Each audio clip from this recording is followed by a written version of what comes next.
ನಮಸ್ಕಾರ.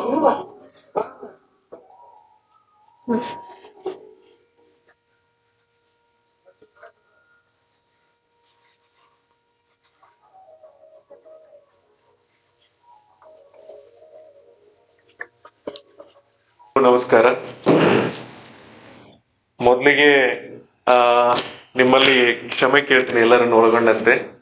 ಯಾಕಂದ್ರೆ ನನ್ನಿಂದ ಈ ಕಾರ್ಯಕ್ರಮ ಸುಮಾರು 2 ಗಂಟೆ ತಡ ಆಗಿದೆ. ಯಾವುದೋ ಒಂದು ಅನಿವಾರ್ಯ ಕಾರಣದಿಂದ ಮತ್ತು ತುರ್ತು ಕಾರಣದಿಂದ ಮತ್ತೆ 2 ಸಲ ಪೋಸ್ಟ್ಪೋನ್ ಬೇರೆ ಆಗಿದೆ. ಅದು ಬೇರೆ, ಅದೇನೋ ಶುಕ್ರವಾರ ದಿನ ಏನೋ ಡಿಸೈಡ್ ಮಾಡತ್ತಿದ್ರು. ಅವತ್ತು ಮೋಸ್ಟ್ಲಿ ಕೆಮಿಸ್ಟ್ರಿ ಡಿಪಾರ್ಟ್ಮೆಂಟ್ ಕಾರ್ಯಕ್ರಮ ಇರೋದ್ರಿಂದ ಅವತ್ತು ಡೇಟ್ ಹೊಂದಾಣಿಕೆ ಆಗ್ಲಿಲ್ಲ. ಸೊ ಇವತ್ತು ಕಾರ್ಯಕ್ರಮದ ಸಮಯ ಕೊಟ್ಟಿದ್ದು, ಬಟ್ ಏನೋ ಕಾರಣಕ್ಕಾಗಿ ನಾನು ತಡವಾಗಿ ಬಂದೆ.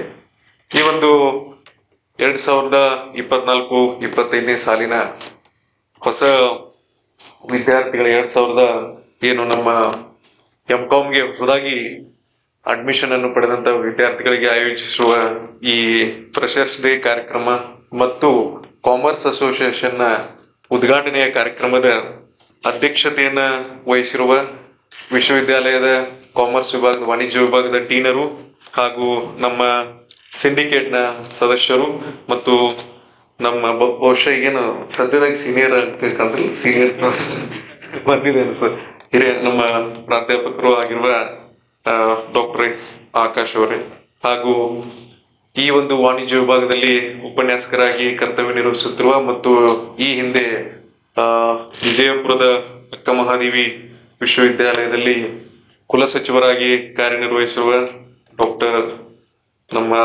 ಪ್ರೊಫೆಸರ್ ನಾವಿ ಅವರೇ, ಹಾಗೂ ಈ ಒಂದು ಕಾರ್ಯಕ್ರಮದಲ್ಲಿ ಇರುವ ಡಾಕ್ಟರ್ ಸಚ್ಚಿಂದ್ರ ಜಿಆರ್ ಅವರೇ, ಡಾಕ್ಟರ್ ಅಶ್ವಿನಿ ಜಾಮುನಿ ಅವರೇ, ಮತ್ತು ವಿದ್ಯಾರ್ಥಿಗಳ ಪ್ರತಿನಿಧಿಯಾದ ಶ್ರೀ ಸಿದ್ಧಲಿಂಗ ಹಾಗೂ ಚೈತ್ರ ಅವರೇ, ಹಾಗೂ ವಿಶೇಷವಾಗಿ ಕಾರ್ಯಕ್ರಮದಲ್ಲಿ ಉಪಸ್ಥಿತ ಇರತಕ್ಕಂಥ ಎಲ್ಲ ರಿಸರ್ಚ್ ಸ್ಕಾಲರ್ ಅವರೇ, ನಾನ್ ಟೀಚಿಂಗ್ ಸಿಬ್ಬಂದಿ ಮತ್ತು ಎಲ್ಲ ಆತ್ಮೀಯ ವಿದ್ಯಾರ್ಥಿನಿಯರೇ. ಮೊದಲು ಅಧಿಕೃತವಾಗಿ ಮೊದಲ ವರ್ಷಕ್ಕೆ ಬಂದಂತಹ ಎಲ್ಲ ವಿದ್ಯಾರ್ಥಿನಿಯರಿಗೆ ನಾನು ವಿಶೇಷವಾಗಿ ವಿಶ್ವವಿದ್ಯಾಲಯದ ಪರವಾಗಿ ತಮಗೆ ಹಾರ್ದಿಕವಾಗಿ ಸ್ವಾಗತವನ್ನ ಮತ್ತೆ ಬಯಸ್ತಾ ಇದ್ದೀನಿ. ಮತ್ತು ಅವ್ರು ಬಂದಿರೋದ್ರಿಂದ ಇಮಿಡಿಯೇಟ್ಲಿ ಸೀನಿಯರ್ ಆದಂತಹ ನಮ್ಮ ಹಿರಿಯ ಏನು ಸೆಕೆಂಡ್ ಇಯರ್ ಹೋದಂತ ಎಲ್ಲ ಸೀನಿಯರ್ಸ್ ಏನಾಗಿದ್ರಿ, ನಿಮ್ಮೆಲ್ಲರಿಗೂ ನನ್ನ ಕಡೆಯಿಂದ ವಿಶೇಷವಾಗಿ ಅಭಿನಂದನೆಗಳು. ಸೊ ಫ್ರೆಷರ್ಸ್ ಡೇ ಅಂದಾಗ ಸಾಕಷ್ಟು ನಾನು ಅದನ್ನೇ ಹೇಳಿದೆ, ಸಮಯವನ್ನ ಸದ್ಬಳಕೆ ಮಾಡ್ಕೊಡ್ರಿ, ನನ್ನ ಸಲುವಾಗಿ ವೇಸ್ಟ್ ಆಗ್ಬಾರಂತೆ ಸಾಕಷ್ಟು ಆಕ್ಟಿವಿಟೀಸ್ ಕೂಡ ಏನೇನೋ ಇಟ್ಕೊಂಡಿದ್ರಿ ಅಂತ ಅನಿಸ್ತದೆ. ಕೆಲವೊಂದು ಚಟುವಟಿಕೆಗಳು ಈಗಾಗಲೇ ಹಮ್ಮಿಕೊಂಡಿದ್ದೀರಿ. ಕಾಮರ್ಸ್ ಅಂತ ಬಂದಾಗ ನನಗೆ ಸ್ವಲ್ಪ ಪರ್ಸನಲ್ ಅಟ್ಯಾಚ್ಮೆಂಟ್ ಇದೆ. ಬಿಕಾಸ್ ನಾನು ಕೂಡ ಕಾಮರ್ಸ್ ವಿದ್ಯಾರ್ಥಿ ಮತ್ತು ಬಿಕಾಮ್ ಮಾಡಿಕೊಂಡು ಬಿಕಾಮ್ ಮಾಡಿದ್ದು ಬಿಕಾಮ್ ಆಗಿದ್ದು ಸಿವಿಲ್ ಸರ್ವೆಂಟು ಮಾಡ್ತಾ ಇದ್ದೀನಿ ಇಲ್ಲಿ ಕರ್ನಾಟಕ ನಮ್ಮ ವಿಶ್ವವಿದ್ಯಾಲಯದಲ್ಲಿ ಕುಲಸಚಿವನಾಗಿ ಕೆಲಸ ಮಾಡ್ತಾ ಇದ್ದೀನಿ. ಸಾಮಾನ್ಯವಾಗಿ ನಾವು ಓದುವಾಗೆಲ್ಲ ನಾವೆಲ್ಲ ಒಂದು ಉದಾಹರಣೆ ಕೊಡ್ತಿದ್ವಿ. ಕಾಮರ್ಸ್ ಬೋಧಕರನ್ನು ಒಳಗೊಂಡಂತೆ ನೀವು ಅಧ್ಯಯನ ಮಾಡ್ತಕ್ಕಂಥ ನಾವೆಲ್ಲ ಹೆಂಗಂತಂದ್ರೆ, ನಮಗೆ ಯಾವ ಕೆಲಸ ಕೊಟ್ರು ನಾವು ಇಲ್ಲ ಅನ್ನೋದಿಲ್ಲ, ಬೇಡ ಅನ್ನೋದಿಲ್ಲ. ಎಲ್ಲಾ ಕೆಲ್ಸಕ್ಕೂ ಸಿದ್ಧನೆ, ಯಾವ್ದು ಬೇಕಾದಿಲ್ಲ ಅದ್ ಕೆಲಸ ಮಾಡ್ಲಿಕ್ಕೆ ನಾವು ತಯಾರಿದೀವಿ ಅಂತ. ಹಂಗೆ ಒಂದು ಜೋಕ್ ಹೇಳ್ತಾ ಇದ್ರು, ಇಲ್ಲ ಒಂದ್ ಕಡೆ ಹುಲಿ ಗಂತಿ ಮಾಡೋದು ಬಂತಂದು ಎಲ್ಲಾ ಡಿಪಾರ್ಟ್ಮೆಂಟ್ ದವ್ರಿಗೆ ಹೇಳಿದ್ರಂತೆ. ಕೆಮಿಸ್ಟ್ರಿ ಅವ್ರಿಗೆ ಹೇಳಿದ್ರು, ಅವ್ರು ಯಾರೋ ಫಾರೆಸ್ಟ್ ಡಿಪಾರ್ಟ್ಮೆಂಟ್ ದವ್ರಿಗೆ ಹೇಳಿದ್ರು, ಯಾರು ಹೇಳಿದ್ರು ಸ್ವಲ್ಪ ಮುಂದೆ ಬರ್ಲಿಲ್ಲಂತೆ ಯಾರು ಮಾಡ್ಲಿಕ್ಕೆ. ಕೊನೆಗೆ ಯಾರಿಗೆ ಹೇಳೋದು ಅಂತ ಹೇಳಿದ್ರೆ, ಈ ರಾಣಿ ಚೆನ್ನಮ್ಮ ಯೂನಿವರ್ಸಿಟಿ ಒಳಗೆ ಕಾಮರ್ಸ್ ಡಿಪಾರ್ಟ್ಮೆಂಟ್ ಇರ್ತಾವ, ಅವ್ರು ಒಂದ್ಸರಿ ಕೇಳಿ ನೋಡ್ರಿ ಅಂತ. ಅವ್ರ ಅಂದ್ರಂತ ಬೈ ಆಲ್ ಮೀನ್ಸ್ ನಾವ್ ರೆಡಿ ನೀವು ಮಾಡಿ ಕೊಡ್ತೀವಿ. ಹೋಗಿ ಅವರು ಸರ್ವೆನೂ ಮಾಡಿದ್ರು ಮತ್ತು ರಿಪೋರ್ಟ್ ಸಬ್ಮಿಟ್ ಮಾಡಿದ್ರಂತ. ಏನ್ ಎಷ್ಟು ಕಾನ್ಫಿಡೆನ್ಸ್ ಆಗಿ ಡೀನ್ ಅವರು ಎಷ್ಟು ರಿಪೋರ್ಟ್ ಸಬ್ಮಿಟ್ ಮಾಡ್ತಾರೆ, ಏನ್ ಸರ್ ಏನು ನೋಡ್ರಿ ಮತ್ತೇನಾದ್ರು ನಂಬರ್ ಸುಲಿ ಸಂಖ್ಯೆ ಇದಕ್ಕಿಂತ ನೀವು ಕೊಟ್ಟದಕ್ಕಿಂತ ಹೆಚ್ಚಿದ್ರೆ ಸರ್ ಬಂದಿರ್ಬೇಕ್ರಿ. 100 ನಾವಂದ್ರೆ ಸರ್ 120 ಇದ್ದು ಅಂದ್ರೆ ಹೆಂಗಂದ್ರೆ ಬಂದಿರ್ತಾವ, ಮತ್ತೆ ಹೊಸ ಯಾರು ಬಂದಿರ್ತಾವ. ಇಲ್ಲ 20 ಕಡಿಮೆ ಆಗಿದ್ರ ಹುಲಿ ಹೋಗಿರ್ಬೋದು ಹೊರಗಡೆ. ಸೊ ನಾವ್ ಕೆಲಸ ಮಾಡೋದಂತ ಪಕ್ಕ ಮಾಡವ್ರ, ನಾವ್ ಏನ್ ಕೆಲಸ ಕೊಟ್ರು ಒಟ್ಟು ನಾವ್ ಮಾಡವ್ರ. ಸೊ ಹಿಂಗೆ ನಾನು ಕಾಮರ್ಸ್ ಮಾಡಿದ್ದೆ. ಯಾಕಂದ್ರೆ ಈ ಸೈನ್ಸ್ ಮಾಡುವಷ್ಟು ನನಗೆ ಅವಾಗ ನನ್ನ ಪ್ರಾಕ್ಟಿಕಲಿ ನಾನು ಮಾಡಿದ್ದೆ. ಸೈನ್ಸ್ ಮಾಡ್ಬೇಕಂದ್ರೆ ಅಷ್ಟು ಚೆನ್ನಾಗಿ ನಾನು ಇರ್ಲಿಲ್ಲ. ಮತ್ತೆ ಇನ್ನು ಆ ಕಡೆ ಈ ಕಡೆ ಎಲ್ಲರೂ ಆರ್ಟ್ಸ್ ಮಾಡೋ ಟೈಮ್ದಾಗ ನಾನು ಆರ್ಟ್ಸ್ ಮಾಡ್ರೆ ಏನೂ ಆಗ್ಲಿಲ್ಲ, ಉಪಯೋಗ ಆಗ್ಲಿಕ್ಕಿಲ್ಲ ಅಂತ ಹೇಳಿ ವಿಚಾರ ಮಾಡಿ ಅವಾಗ ಕಾಮರ್ಸ್ ಮಾಡಿದೆ. ಯಾಕಂದ್ರೆ ನನಗೆ ಬೇಸಿಕಲಿ ಕಾಮರ್ಸ್ ಆದ್ಮೇಲೆ ಮತ್ತೆ BBA ಮಾಡ್ಬೇಕು ಅದು ಇದು ಅಂತ ಬಹಳ ಕನಸುಗಳಿದ್ವು. ಈ ಬ್ಲೇಸರ್ ಹೊಲ್ಸ್ಕೊಳಕ್ ಅವಾಗ ದುಡ್ಡು ಇರ್ಲಿಲ್ಲ, ಲಿಟ್ರಲಿ ಫೀಸ್ ಇರ್ಲಿಲ್ಲ, ಅವಾಗ ದುಡ್ಡು ಕೊಡುವಷ್ಟು ನಮಗೆ ಶ್ರೀಮಂತಿಕೆ ಇರ್ಲಿಲ್ಲ. ಇದೆಲ್ಲ ಬಹಳ ಕಷ್ಟ ಆಯ್ತಲ್ಲ ಅಂತ ಹೇಳಿ ಏನೋ ಮಾಡ್ಬೇಕಂತೇಳಿ ಮತ್ತೆ ಕಂಟಿನ್ಯೂಷನ್ ಅಂತ ಹೇಳಿ ನಾನು ಇಮಿಡಿಯೇಟ್ಲಿ PUC ಆದ ತಕ್ಷಣ ನನಗೆ ಸರ್ವಿಸ್ ಬಂತು, ನಾನು ಜಾಯ್ನ್ ಆದೆ. ನಿಮ್ಮ ಏಜ್ ಅಲ್ಲಿ ನನಗೆ ಆಗ್ಲೇ 4 ವರ್ಷ ಸರ್ವಿಸ್ ಮಾಡಿದ್ದೆ. ನಾನು PUC 19 ಏಜ್ಗೆ ನಾನು ಸರ್ವಿಸ್ ಜಾಯ್ನ್ ಆಗಿದೆ.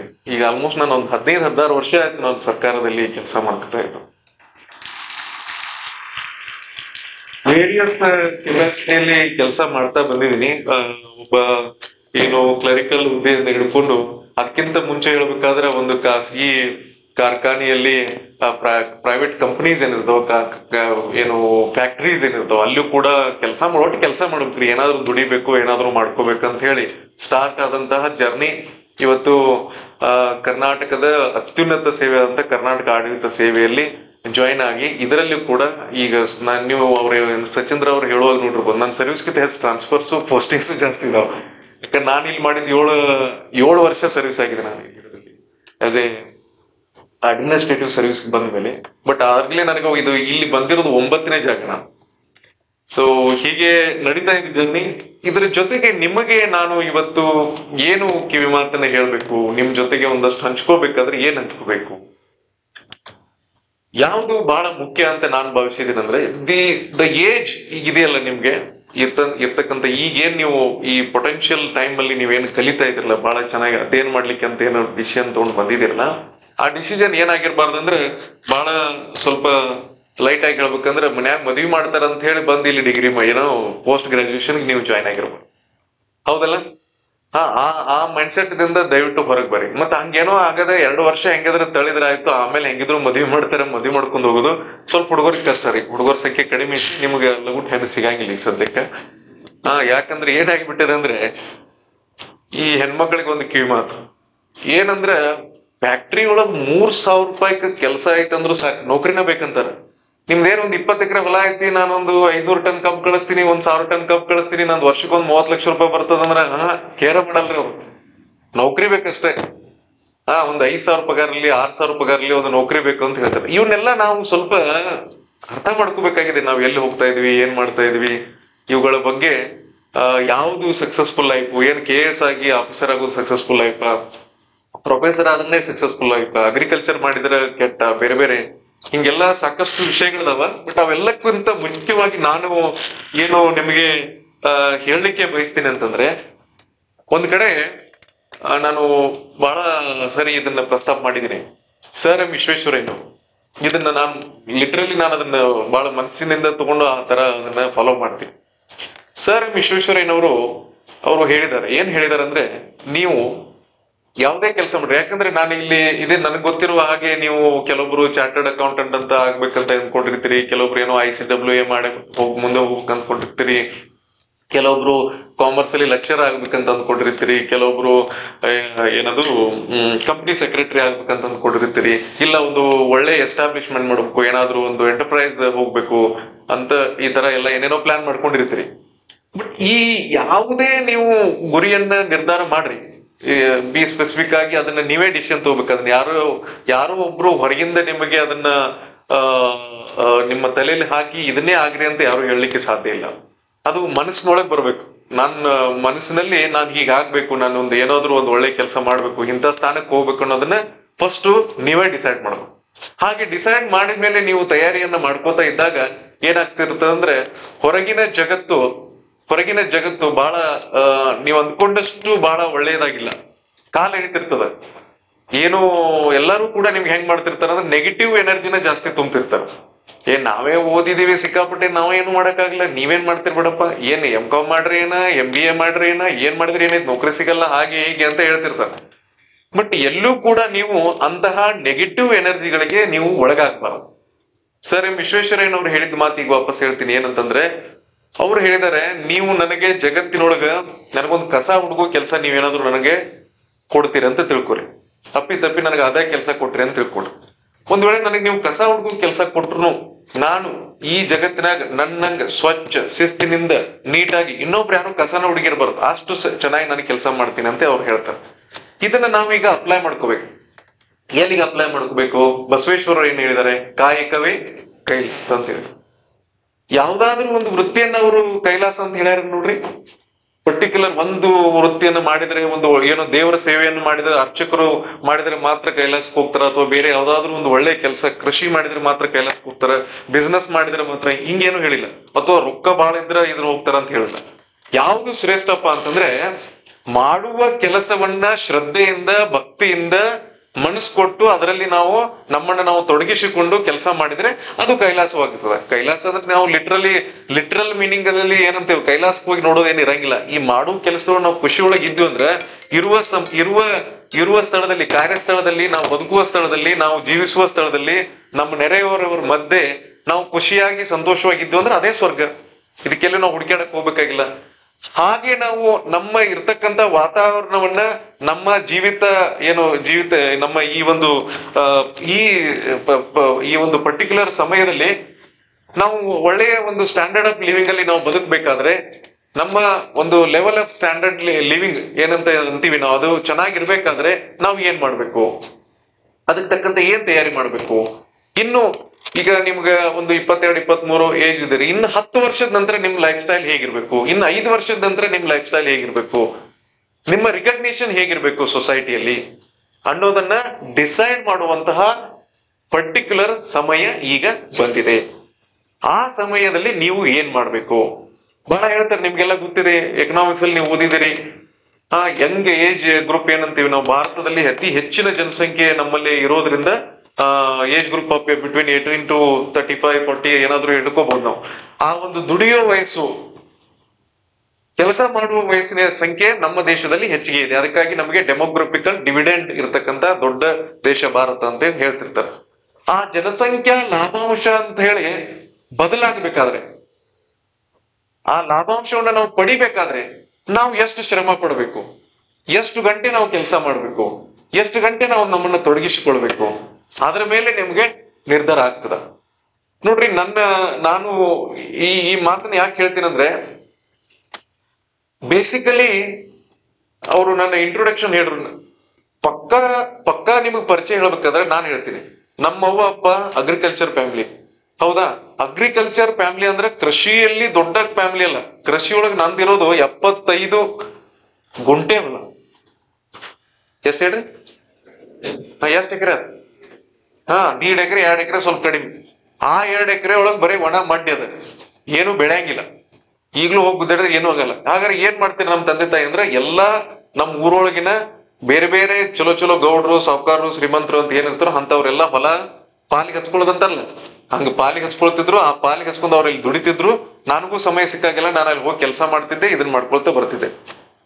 ಸೊ ನಮ್ಮ ಮೋಟಿವ್ ಆಫ್ ಲೈಫ್ ಏನಪ್ಪಾ, ನಮ್ಮ ಜೀವನದಲ್ಲಿ ನಮ್ಗೆ ಸಿಕ್ಕಿದ್ದೇನಪ್ಪಾ, ನಮ್ಮ ಮದರ್ ಹೇಳಿದ್ರು, ನೋಡಪ್ಪ ನೀನು ಚೆನ್ನಾಗಿ ಅಭ್ಯಾಸ ಮಾಡಿ, ಅಧ್ಯಯನ ಮಾಡಿ, ಏನಾದ್ರೂ ಒಂದ್ ಸಣ್ಣ ನೌಕರಿ ಹಿಡಿದ್ರೆ ನಮ್ಗಿದು ಬೇರೆದವ್ರೆಲ್ಲ ಹೊಲದಲ್ಲಿ ಹೋಗಿ ಪಾಲನೆ ಮಾಡೋದು ಇವೆಲ್ಲ ಬಿಡ್ತಾವ. ಅಟ್ಲೀಸ್ಟ್ ನೀನೇನೋ ಅಂತ ತಂದಾಕ ನಾವು ಅದ್ರಲ್ಲಿ ಆರಾಮ್ ಇರ್ತೀವಿ.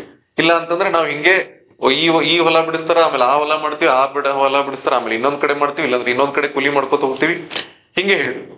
ಸೊ ಅವಾಗ ಈ ಲೈಫ್ ಅಲ್ಲಿ ಟರ್ನಿಂಗ್ ಪಾಯಿಂಟ್ ನಾನು ತಗೊಂಡೆ. ಯಾಕೆ ಈ ಮಾತನ್ನ ಹೇಳ್ತಾ ಇದ್ದೀನಿ ಅಂದ್ರೆ, 5 ಬೆರಳುಗಳು ಹೇಗೆ ಸಮಾನ ಇಲ್ವೋ ಹಾಗೆ ಇಲ್ಲಿ ಕೂತಂತವ್ರ ಎಲ್ಲರ ನಾಲೆಜ್ ಕೂಡ ಸಮನಾಗಿಲ್ಲ. ನೀವೆಲ್ಲರೂ ಕೂಡ ಇದೇ ಹುದ್ದೆಗೆ ಹೋಗ್ತೀರಿ, ನೀವೆಲ್ಲರೂ ಹೀಗೆ ಆಗ್ತೀರಿ ಅಂತ ನಾನು ಹೇಳಲಿಕ್ಕೆ ಆಗುದಿಲ್ಲ, ಅದು ನೀವು ಹೇಳಲಿಕ್ಕೆ ಆಗುದಿಲ್ಲ. ಆದ್ರೆ ಒಂದಂತೂ ಸತ್ಯ. ಯಾವುದು ಸತ್ಯ ಅಂತಂದ್ರೆ, ಹುಟ್ಟಿನಿಂದ ನಾನು ಬುದ್ಧಿವಂತನಲ್ಲ ಅನ್ನೋದು ಸತ್ಯ. ನೀವು ಕೂಡ ಇಲ್ಲಿವರೆಗೂ ಬುದ್ಧಿವಂತರಾಗೇ ಇರದೇ ಇದ್ರು ಕೂಡ ಬದಲಾಯಿಸಿಕೊಳ್ಳಿಕ್ಕೆ ಈಗ ಸಮಯ ಬಂದಿದೆ ಅನ್ನೋದು ಸತ್ಯ. ಶ್ರಮ ಪಟ್ರೆ, ಪ್ರಯತ್ನ ಪಟ್ರೆ ಬಹಳ ಆಗ್ಲಿಕ್ಕಿಲ್ಲ. ನಾವು ಏನು ನಮ್ಮ ಅಂದ್ಕೊಂಡಷ್ಟು ಹೈಯೆಸ್ಟ್ ಹೈಟ್ ಅನ್ನ ನಾವು ರೀಚ್ ಆಗ್ಲಿಕ್ಕೆ ಇಲ್ಲ ಬಹುಶಃ. ಆದ್ರೆ ಒಂದು ಸಮರ್ಥವಾದ ಸ್ಥಾನಕ್ಕಂತೂ ನೀವು ಹೋಗ್ಲಿಕ್ಕೆ ಸಾಧ್ಯ ಇದೆ. ಅದನ್ನ ನೀವೇ ಡಿಸೈಡ್ ಮಾಡ್ಬೇಕು. ಇದನ್ನ ಯಾರು ಹೇಳಲಿಕ್ಕೆ ಸಾಧ್ಯ ಇಲ್ಲ. ಇದನ್ನ ಯಾರು ಇನ್ನೊಬ್ರು ನಿಮ್ ಮೇಲೆ ಇಂಪೋಸ್ ಮಾಡ್ಲಿಕ್ಕೆ, ನಿಮ್ಮ ಮೇಲೆ ಹೇರಿ ಅದರಿಂದ ಫಲವನ್ನು ಪಡಿಲಿಕ್ಕೆ ಸಾಧ್ಯ ಇಲ್ಲ. ಮತ್ತು ನಿಮ್ಮ ಜೀವನವನ್ನ ಯಾರು ಒಬ್ರು ನಿರ್ಧಾರವನ್ನು ಮಾಡ್ಲಿಕ್ಕೆ ಸಾಧ್ಯನೇ ಇಲ್ಲ. ಅದನ್ನ ನೀವೇ ದೊಡ್ಡ ನಿರ್ಮಾತೃಗಳು. ನಿಮ್ಮ ಜೀವನವನ್ನ ಕಟ್ಟಿಸಿಕೊಳ್ಳುವ ನಿರ್ಮಾತೃಗಳು ಯಾರಂದ್ರೆ ನೀವು ಅನ್ಬಹುದು. ಪ್ರೊಫೆಸರ್ಸ್ ಇದಾರೆ, ಯೂನಿವರ್ಸಿಟಿ ಇದೆ, ನಮಗೆ ಇದನ್ನಿದೆ, ಸಾಕಷ್ಟು ಮೆಟೀರಿಯಲ್ ಇದೆ, ಆನ್ಲೈನ್ ಸೋರ್ಸ್ ಇದೆ, ಅದಿದೆ, ಇವೆಲ್ಲ ಇದ್ರೂ ಕೂಡ ಕೊನೆಗೆ ಮಾಡ್ಬೇಕಾಗಿರೋರು ಯಾರು? ವೈಯಕ್ತಿಕವಾಗಿ ನಾವೇ ಅಲ್ಲ. ನಾನು ಹಾಗೆ ಆರಂಭ ಆದಂತ ನನ್ನ ವೈಯಕ್ತಿಕ ಜರ್ನಿಯಲ್ಲಿ ನಾನು PUC ವರೆಗೆ ವೆರಿ ಆರ್ಡಿನರಿ ಸ್ಟೂಡೆಂಟ್. ಇನ್ನೂ ಜೋಕಾಗಿ ಹೇಳ್ಬೇಕಂದ್ರೆ ನನ್ನ ಶಾಲ್ಯಾಗ ಆಕ್ಚುಲಿ ನಾನು 5th 6th ಸರಿಯಾಗಿ ಓದ್ದೇ ಇರೋದಕ್ಕೆ ನಮ್ಮ ಮನ್ಯಾಗಿಂದ ಆಕ್ಚುಲಿ ನಮ್ಮ ಅಜ್ಜಿ ಮನೆಗೆ ಕಳಿಸ್ಬಿಟ್ರಿ ನನಗೆ. ಇವು ಊರಾಗ ಬಿಟ್ರೆ ಹಾಳಾಗ್ತಾರೆ, ಇವು ಬರೇ ಅವಾಗ ಬಂಕ್ ಮಾಡ್ತಿದ್ದೆ ನಾನು 6th ಅಂತ. ಸಾಲಿ ಕಲಿಯಾಕ ಹೋಗ್ತಿಲ್ಲ. ನಮ್ಮ ಊರಾಗ ಆ ವರ್ಷ ಜಾತ್ರೆ ಇತ್ತು, ನನಗೆ ನೆನಪಿದೆ, ತ್ಯಾಮೋನ್ ಜಾತ್ರೆ ಅಂದ್ರೆ ಒಂದ್ ದಿನ ಇರಂಗಿಲ್ಲ, ಒಂದು ವಾರ 15 ದಿನ, ಒಂದ್ ತಿಂಗಳ ಗಂಟ್ಲೆ ಇರ್ತದೆ. ನಾನು ಒಂದ್ ತಿಂಗಳ ಗಂಟ್ಲೆ ಬರೀ ಜಾತ್ರೆನ ಮಾಡ್ತಿದ್ದೆ. ಮನ್ಯಾಗರೆ ಸಾಲಿ ಹೋಗ್ಯಾರ ಅಂತ ತಿಳ್ಕೊತಿದ್ರು. ನಾವು ಹಿಂಗ ಊರಾಗೆಲ್ಲ ಸುತ್ತಾಕೋದ್ ನೋಡಿ ಯಾರೊಬ್ರು ಹೇಳ್ಬಿಟ್ರಿ, ಇಲ್ಲ ನಿಮ್ ಹುಡುಗ ಸಾಲಿಯನ್ ಕಲಿಯಾಕ್ತಿಲ್ಲ, ಅವ ಈಗಾಗ್ಲೇ ಒಂದ್ ತಿಂಗಳ ಜಾತ್ರೆನ ಮಾಡ್ತಾನ. ಅವಾಗ ಸೀರಿಯಸ್ ಆಗಿ ತಗೊಂಡು, ಇಲ್ಲಪ್ಪ ಇಲ್ಲಿದ್ರೆ ಹಾಳಾಗ್ತಾನ ಅಂತ ಹೇಳಿ ಅವಾಗ ನಮ್ಮ ಅಜ್ಜಿ ಮನೆಗೆ ಕಳಿಸಿದ್ರು. ಅಲ್ಲಿ ಅಜ್ಜಿ ಮನೆಯಲ್ಲಿ ಎಲ್ಲ ಚೆನ್ನಾಗಿ ಕೆಲಸನೂ ಹಚ್ತಿದ್ರು, ಅಭ್ಯಾಸ ಮಾಡಕ್ ಹೋಗ್ಬಿಡ್ತಿದ್ರು. ಏನಾಗಿತ್ತಂದ್ರೆ ವಾಸ್ತವ ಇಷ್ಟೇ, ಇರೋರು 4-5 ಜನ ಇದ್ವಿ ಅಲ್ಲಿ. ಒಬ್ಬ ಸ್ವಲ್ಪ ಇವ್ರು ಕಾಕನ್ ಮಕ್ಕಳು ಮತ್ತೆ ಇನ್ನೊಬ್ರು ಮಾಮನ್ ಮಕ್ಕಳು ಅವರೆಲ್ಲ ಇರ್ತಿದ್ರು. ಅವ್ರ ಏನಂದ್ರ ಅವ್ರಿಗೆ ಒಟ್ಟ ಓದಕ್ ಬರ್ತಿರ್ಕಿಲ್ಲ, ನನಗ್ ಸ್ವಲ್ಪ ಓದಕ್ ಬರ್ತಿರ್. ಅವ್ರಿಗೆ ಏನೂ ಬರೆಯಕ್ ಬರ್ತಿರ್ಕಿಲ್ಲ, ನನಗ್ ಸ್ವಲ್ಪ ಬರೆಯಕ್ ಬರ್ತಿತ್ತು. ಅವ್ರ ಏನಂತಿದ್ರು ಹೇಳ್ರಿ, ನೋಡು ಕಲಿ ಸಂತೋಷ ನೋಡು ಓದ್ತಾನ, ನನಗೆ ಎಷ್ಟು ಓದಕ್ ಬರ್ತಿತ್ತು. ಈಗ ಓದಕ್ ಸ್ಟಾರ್ಟ್ ಮಾಡ್ರಿ ಯಾವಾಗ ಕುಯ್ತಿತ್ತು ಅದು, ಹಂಗೆ ಓದೋದು, ನಾವು ಬರೆಯೋದು ಹಂಗೆ. ಆದ್ರೆ ಸ್ವಲ್ಪ ಏನ್ ಆ ನಾಲೆಜ್ ಇತ್ತಲ್ಲ, ಅವಾಗ ನಮ್ಗೆ ಏನ್ ಮಾಡ್ರಿ, ಅಪ್ರಿಸಿಯೇಟ್ ಮಾಡಕ್ ಚಾಲು ಮಾಡ್ರಿ, ಕಂಪೇರ್ ಮಾಡಕ್ ಸ್ಟಾರ್ಟ್ ಮಾಡಿ ನೋಡ್ರಿ. 4 ಜನರೊಳಗೆ ಇವ್ ಶಾನೆ, ನಾ ಸೀರಿಯಸ್ ತಗೊಂಡ್ಬಿಟ್ಟೆ ಅಂದ. ಏನ್ ಹೇಳ್ರಿ, ನಾ ಶಾನೆ ಅದೇನಂತೆ. ಅವಾಗ ಅನ್ಸಕತ್ತಿದ್ ನನಗೆ. ಅವಾಗ ಈ ಮಾತು ನಿಮಗೆ ನಾನು ಯಾಕೆ ಹೇಳತ್ತೀನಂದ್ರೆ, ಇದಕ್ಕೊಂದು ರೀಸನ್ ಇದೆ. ಈ ಮಾತು ನಿಮ್ಗೆ ಯಾಕೆ ಹೇಳತ್ತೀನಂದ್ರೆ, ಇದು ಹೇಗಿದೆ ಅಂದ್ರೆ ನಮ್ಮ ಮನಸ್ಥಿತಿ ಮತ್ತು ನಮ್ಮ ಬುದ್ಧಿವಂತಿಕೆ ಆಗ್ಲಿ, ನಾವು ಒಬ್ಬೊಬ್ರದ್ದು ಹೇಗಿರ್ತದಂದ್ರೆ ವೈಯಕ್ತಿಕವಾಗಿ ಇದು ಮಕ್ಕಳ ಮೇಲೆ ಎಲ್ಲರ ಮೇಲೆ ಪ್ರಭಾವ ಬೀರುವಂತ ಇದು ವಸ್ತು. ನೀವು ಒಳ್ಳೆ ವಿಷಯಗಳನ್ನ ಹೇಳತ್ತೀರಿ, ನೀವು ಒಳ್ಳೇದನ್ನ ಅವ್ರ ಮೇಲೆ ಹೇಳತ್ತೀರಂದ್ರ ಅದನ್ನ ಅವರು ಪಾಸಿಟಿವ್ ಆಗಿ ಅದನ್ನ ಟರ್ನ್ ಮಾಡ್ಕೊತಾ ಹೋಗ್ತಾರೆ. ನೀವು ನೆಗೆಟಿವ್ ಹೇಳಕತ್ರಿ ಅಂತ ತಿಳ್ಕೊರಿ. ನೀವು ಬೇಕಾದ್ರೆ ಕಂಪೇರ್ ಮಾಡಿ ನೋಡ್ರಿ, ಊರಾಗ ನಿಮ್ ಮನ್ಯಾಗ ನೋಡ್ರಿ, ಒಂದ್ಸರಿ ಸಣ್ಣ ಹುಡುಗಿರ್ತ ನಾವು ಒಂದು 3ನೇ ಕ್ಲಾಸ್ 4ನೇ ಕ್ಲಾಸ್, ಏನ್ ಓಡಾಡದಿಲ್ಲ ನೀನು, ಎಷ್ಟು ಓಡಾಡ್ತಾನ ಮಾಡ್ತಿ, ಹೆಂಗ್ ಬೇಕಾದಂಗ ಮಾತಾಡ್ತಿ ಅಂದ್ರೆ ಅವ್ ಅದನ್ನ ಪಾಸಿಟಿವ್ ತಗೋತಾನ, ಹಂಗೆ ಮಾತಾಡಕ್ ಸ್ಟಾರ್ಟ್ ಮಾಡ್ತಾನ. ಇನ್ನಷ್ಟು ಓಡಾಡ್ತಾನೆ ಮಾಡಕ್ ಸ್ಟಾರ್ಟ್ ಮಾಡ. ಏನೋ ಶಾನೆ ಆಗಿದಿಲ್ಲ, ಪುಸ್ತಕ ಹಿಡ್ಕೊಂಡ್ ಕೂತಿ ಅಂತ ತಕ್ಷಣ ನಾವು ಒಂಥರ ಬಂದ್ಬಿಡ್ತಾವ, ನಾನೇನೋ ಚೇಂಜ್ ಆಗಿನ. ಸೊ ಹೀಗೆ ಆ ಬದಲಾದಂತಹ ಆಟಿಟ್ಯೂಡ್ ಇಂದ ನಾನು SSLC ವರೆಗೆ ಒಂದು ಆರ್ಡಿನರಿ 75-80 ಪಾಸ್ ಮಾಡ್ಕೊಂಡೆ. ಈ ನಮ್ಮ ಮದರ್ ಎಲ್ಲ ಚಂದಾಗಿ ಬುದ್ಧಿ ಹೇಳುವಷ್ಟು ಮತ್ತಿಗೆ PUC ಬಂದ್ಬಿಟ್ಟಿದೆ. ಅವಾಗ ನಾನು ಸೀರಿಯಸ್ ಆಗಿ 3 ಗಂಟೆಗೆ ಎದ್ದು ಓದೋದು, 4 ಗಂಟೆಗೆ ಎದ್ದು ಓದೋದು, ಹಿಂಗೆಲ್ಲ ಓದ್ಲಿಕ್ಕೆ ಆರಂಭ ಆಯ್ತು. ಅವಾಗ ಅನಿಸ್ತು ನನಗೆ, ಪ್ರಾಕ್ಟೀಸ್ ಮಾಡ್ತಿದೆ, ಅಕೌಂಟೆನ್ಸಿ ಎಲ್ಲ ಬರೀಬೇಕು, ಬರೀ ಅದನ್ನೇನು ಓದಿದ್ರೆ ನೆನಪುಳಂಗಿಲ್ಲ, ಬರೇ ಪ್ರಾಕ್ಟೀಸ್ ಮಾಡ್ಬೇಕು, ಬ್ಯಾಲೆನ್ಸ್ ಶೀಟ್ ತೆಗಿಬೇಕು ಅಷ್ಟೇ, ಅದನ್ನೆಲ್ಲ ಓದಿ ಕಂಠಪಾಠ ಅಂತೂ ಮಾಡಕ್ ಆಗಲ್ಲ. ಹೀಗೆ ಸ್ಟಾರ್ಟ್ ಆಯ್ತು ಬಿಸ್ನೆಸ್ ಸ್ಟಡೀಸ್, ಅವು ಇವೆಲ್ಲ ಓದಿ ಅವಾಗ ನಾನು ನಮ್ಮ ಕಾಲೇಜಿಗೆ ಒಂದು ಬೋರ್ಡ್ ಹಚ್ಚಿರ್ತಾರೆ, ಟಾಪರ್ಸ್ ಬೋರ್ಡ್ PUC ಅಲ್ಲೆಲ್ಲ. ಅಲ್ಲಿ ಹೋಗಿ ನೋಡ್ತಿದ್ದೆ ನಾನು, ಈ ಬೋರ್ಡ್ನಾಗ ಹೆಂಗಾರೆ ಮಾಡಿ ಹೆಸರು ಬರ್ಸ್ಬೇಕಲ್ಲ ಅಂತ. ಅವಾಗ ಬಹಳ ಜನ ದೋಸ್ತರು ಇರ್ತಾರಲ್ಲ, ಅವ್ರೆಲ್ಲ ಹೆಂಗೆ ಅಪ್ರಿಸಿಯೇಟ್ ಮಾಡ್ತಾರೆ ಹೇಳ್ರಿ, ಓದ್ ಮಗನ ನಿಂದ ಹೆಸರು ಬರ್ತಿದ್ದ ಅಂತಾರ. ನಾವು ಹಂಗನಾಗಿಲ್ಲ, ಏನಂತಾರೆ ಹೇಳ್ರಿ, ಈಗ ಏನು ಬೋರ್ಡ್ ಮೇಲೆ ಹೆಸರು ಬರ್ಸಿದ್ರೆ ಬಾರಿ ಆಯ್ತು ಬಿಡಿ, ಈ ಸಲ ಏನ್ ಕಾಲೇಜ್ ಟಾಪರ್ ಆಯ್ತು, ಕಾಲ ಎಳಿತಾರಲ್ರಿ. ಹಿಂಗ ಕಾಲ್ ಎಳೆಯವ್ರದೆಲ್ಲೂ ಏನ್ ಮಾಡ್ಬೇಕಂದ್ರೆ ಅವ್ರಿಗೊಂದು ಏನ್ ಮಾಡ್ಬೇಕು ಹೇಳ್ರಿ, ಇಮಿಡಿಯೇಟ್ಲಿ ಏನ್ ಮಾಡ್ಬೇಕು ಹೇಳ್ರಿ, ಪಡ ಅವ್ರಿಗೊಂದ್ 4 ಬಡಿಬೇಕಾ? ಇಲ್ಲ, ಏನ್ ಮಾಡ್ಬೇಕು ಹೇಳ್ರಿ, ಒಂದು ಒಳ್ಳೆ ಸ್ಮೈಲ್ ಕೊಡ್ಬೇಕು ಅವ್ರಿಗೆ. ಹೌದಾ, ಆಯ್ತು, ನಾವೆಲ್ಲ ಇಲ್ಲಿ ಬರ್ಸಕ್ಕಾಯ್ತ್ರಿ ಇಲ್ಲ ಅನ್ನೋದು, ಈ ಬೋರ್ಡ್ ಮೇಲೆ ನನ್ನ ಹೆಸರು ಇಲ್ಲಿ ಬರ್ಸಕ್ಕಾಯ್ತ್ರಿ ಅನ್ನೋದು. ಅಲ್ಲಿ ಬಿಟ್ಟು ನೆಕ್ಸ್ಟ್ ಸೆಕೆಂಡ್ ಏನ್ ವಿಚಾರ ಮಾಡಿದ್ರೆ, ಇಲ್ಲಿ ಬರ್ಸೇತಿರ್ಬೇಕು ಹೆಸರು. ಇವ್ ಕಾಲ್ ಎಳತನಲ್ಲ, ಇಲ್ಲಿ ಹೆಸರು ಬರ್ಸೇತಿರ್ಬೇಕಂತ ಮಾಡೋ. ಸೊ ಹೀಗೆ ನಂದು ಜರ್ನಿ ಸ್ಟಾರ್ಟ್ ಆಯ್ತು. ಅವಾಗ 1971 ಕಾಲೇಜ್ ಸ್ಟಾರ್ಟ್ ಆಗಿತ್ತು. ನಾನು 2006 PUC ಮುಗಿಸಿದಾಗ ಅಷ್ಟು ವರ್ಷದಲ್ಲಿ ಆಗಿರೋ ಮೆರಿಟ್ ಅನ್ನ ಬ್ರೇಕ್ ಮಾಡಿ ಡಿಸ್ಟಿಂಕ್ಷನ್ ಅಲ್ಲಿ ಫಸ್ಟ್ ರ್ಯಾಂಕ್ ಬಂದಿನ ಆ ಕಾಲೇಜ್ಗೆ. ಆ ಕಾಲೇಜಲ್ಲಿ ನನ್ನ ಬೋರ್ಡ್ ಮೇಲೆ ಹೆಸರು ಬರ್ಸ್ಬಿಟ್ಟೆ, ಇದೇ ಬರ್ತೇಶ್ ಬಾಗಿಬಿಟ್ಟು, ಬಹಳ ದೂರ ಇಲ್ಲ, ನೀವ್ ಆ ಕಡೆ ಹೋದಾಗ ಒಂದ್ಸರಿ ನೋಡ್ಕೊಂಡು ಬರ್ಬೇಕಾರೆ ಹೆಸರು ಐತ್ರಿ. ಸೊ ಯಾಕೆ ಈ ಮಾತು ಹೇಳ್ತಾ ಇದೀನಿ ಅಂದ್ರೆ, ನೀವು ಮನಸ್ಸು ಕೊಟ್ಟು ಚಾಲೆಂಜ್ ಮಾಡಿ ಓದ್ಲಿಕ್ಕೆ ಆರಂಭ ಮಾಡಿದ್ರಂದ್ರೆ ಡೆಫಿನೆಟ್ಲಿ ನಿಮ್ಗೆ ಒಳ್ಳೆ ರಿಸಲ್ಟ್ ಬಂದೇ ಬರ್ತದ.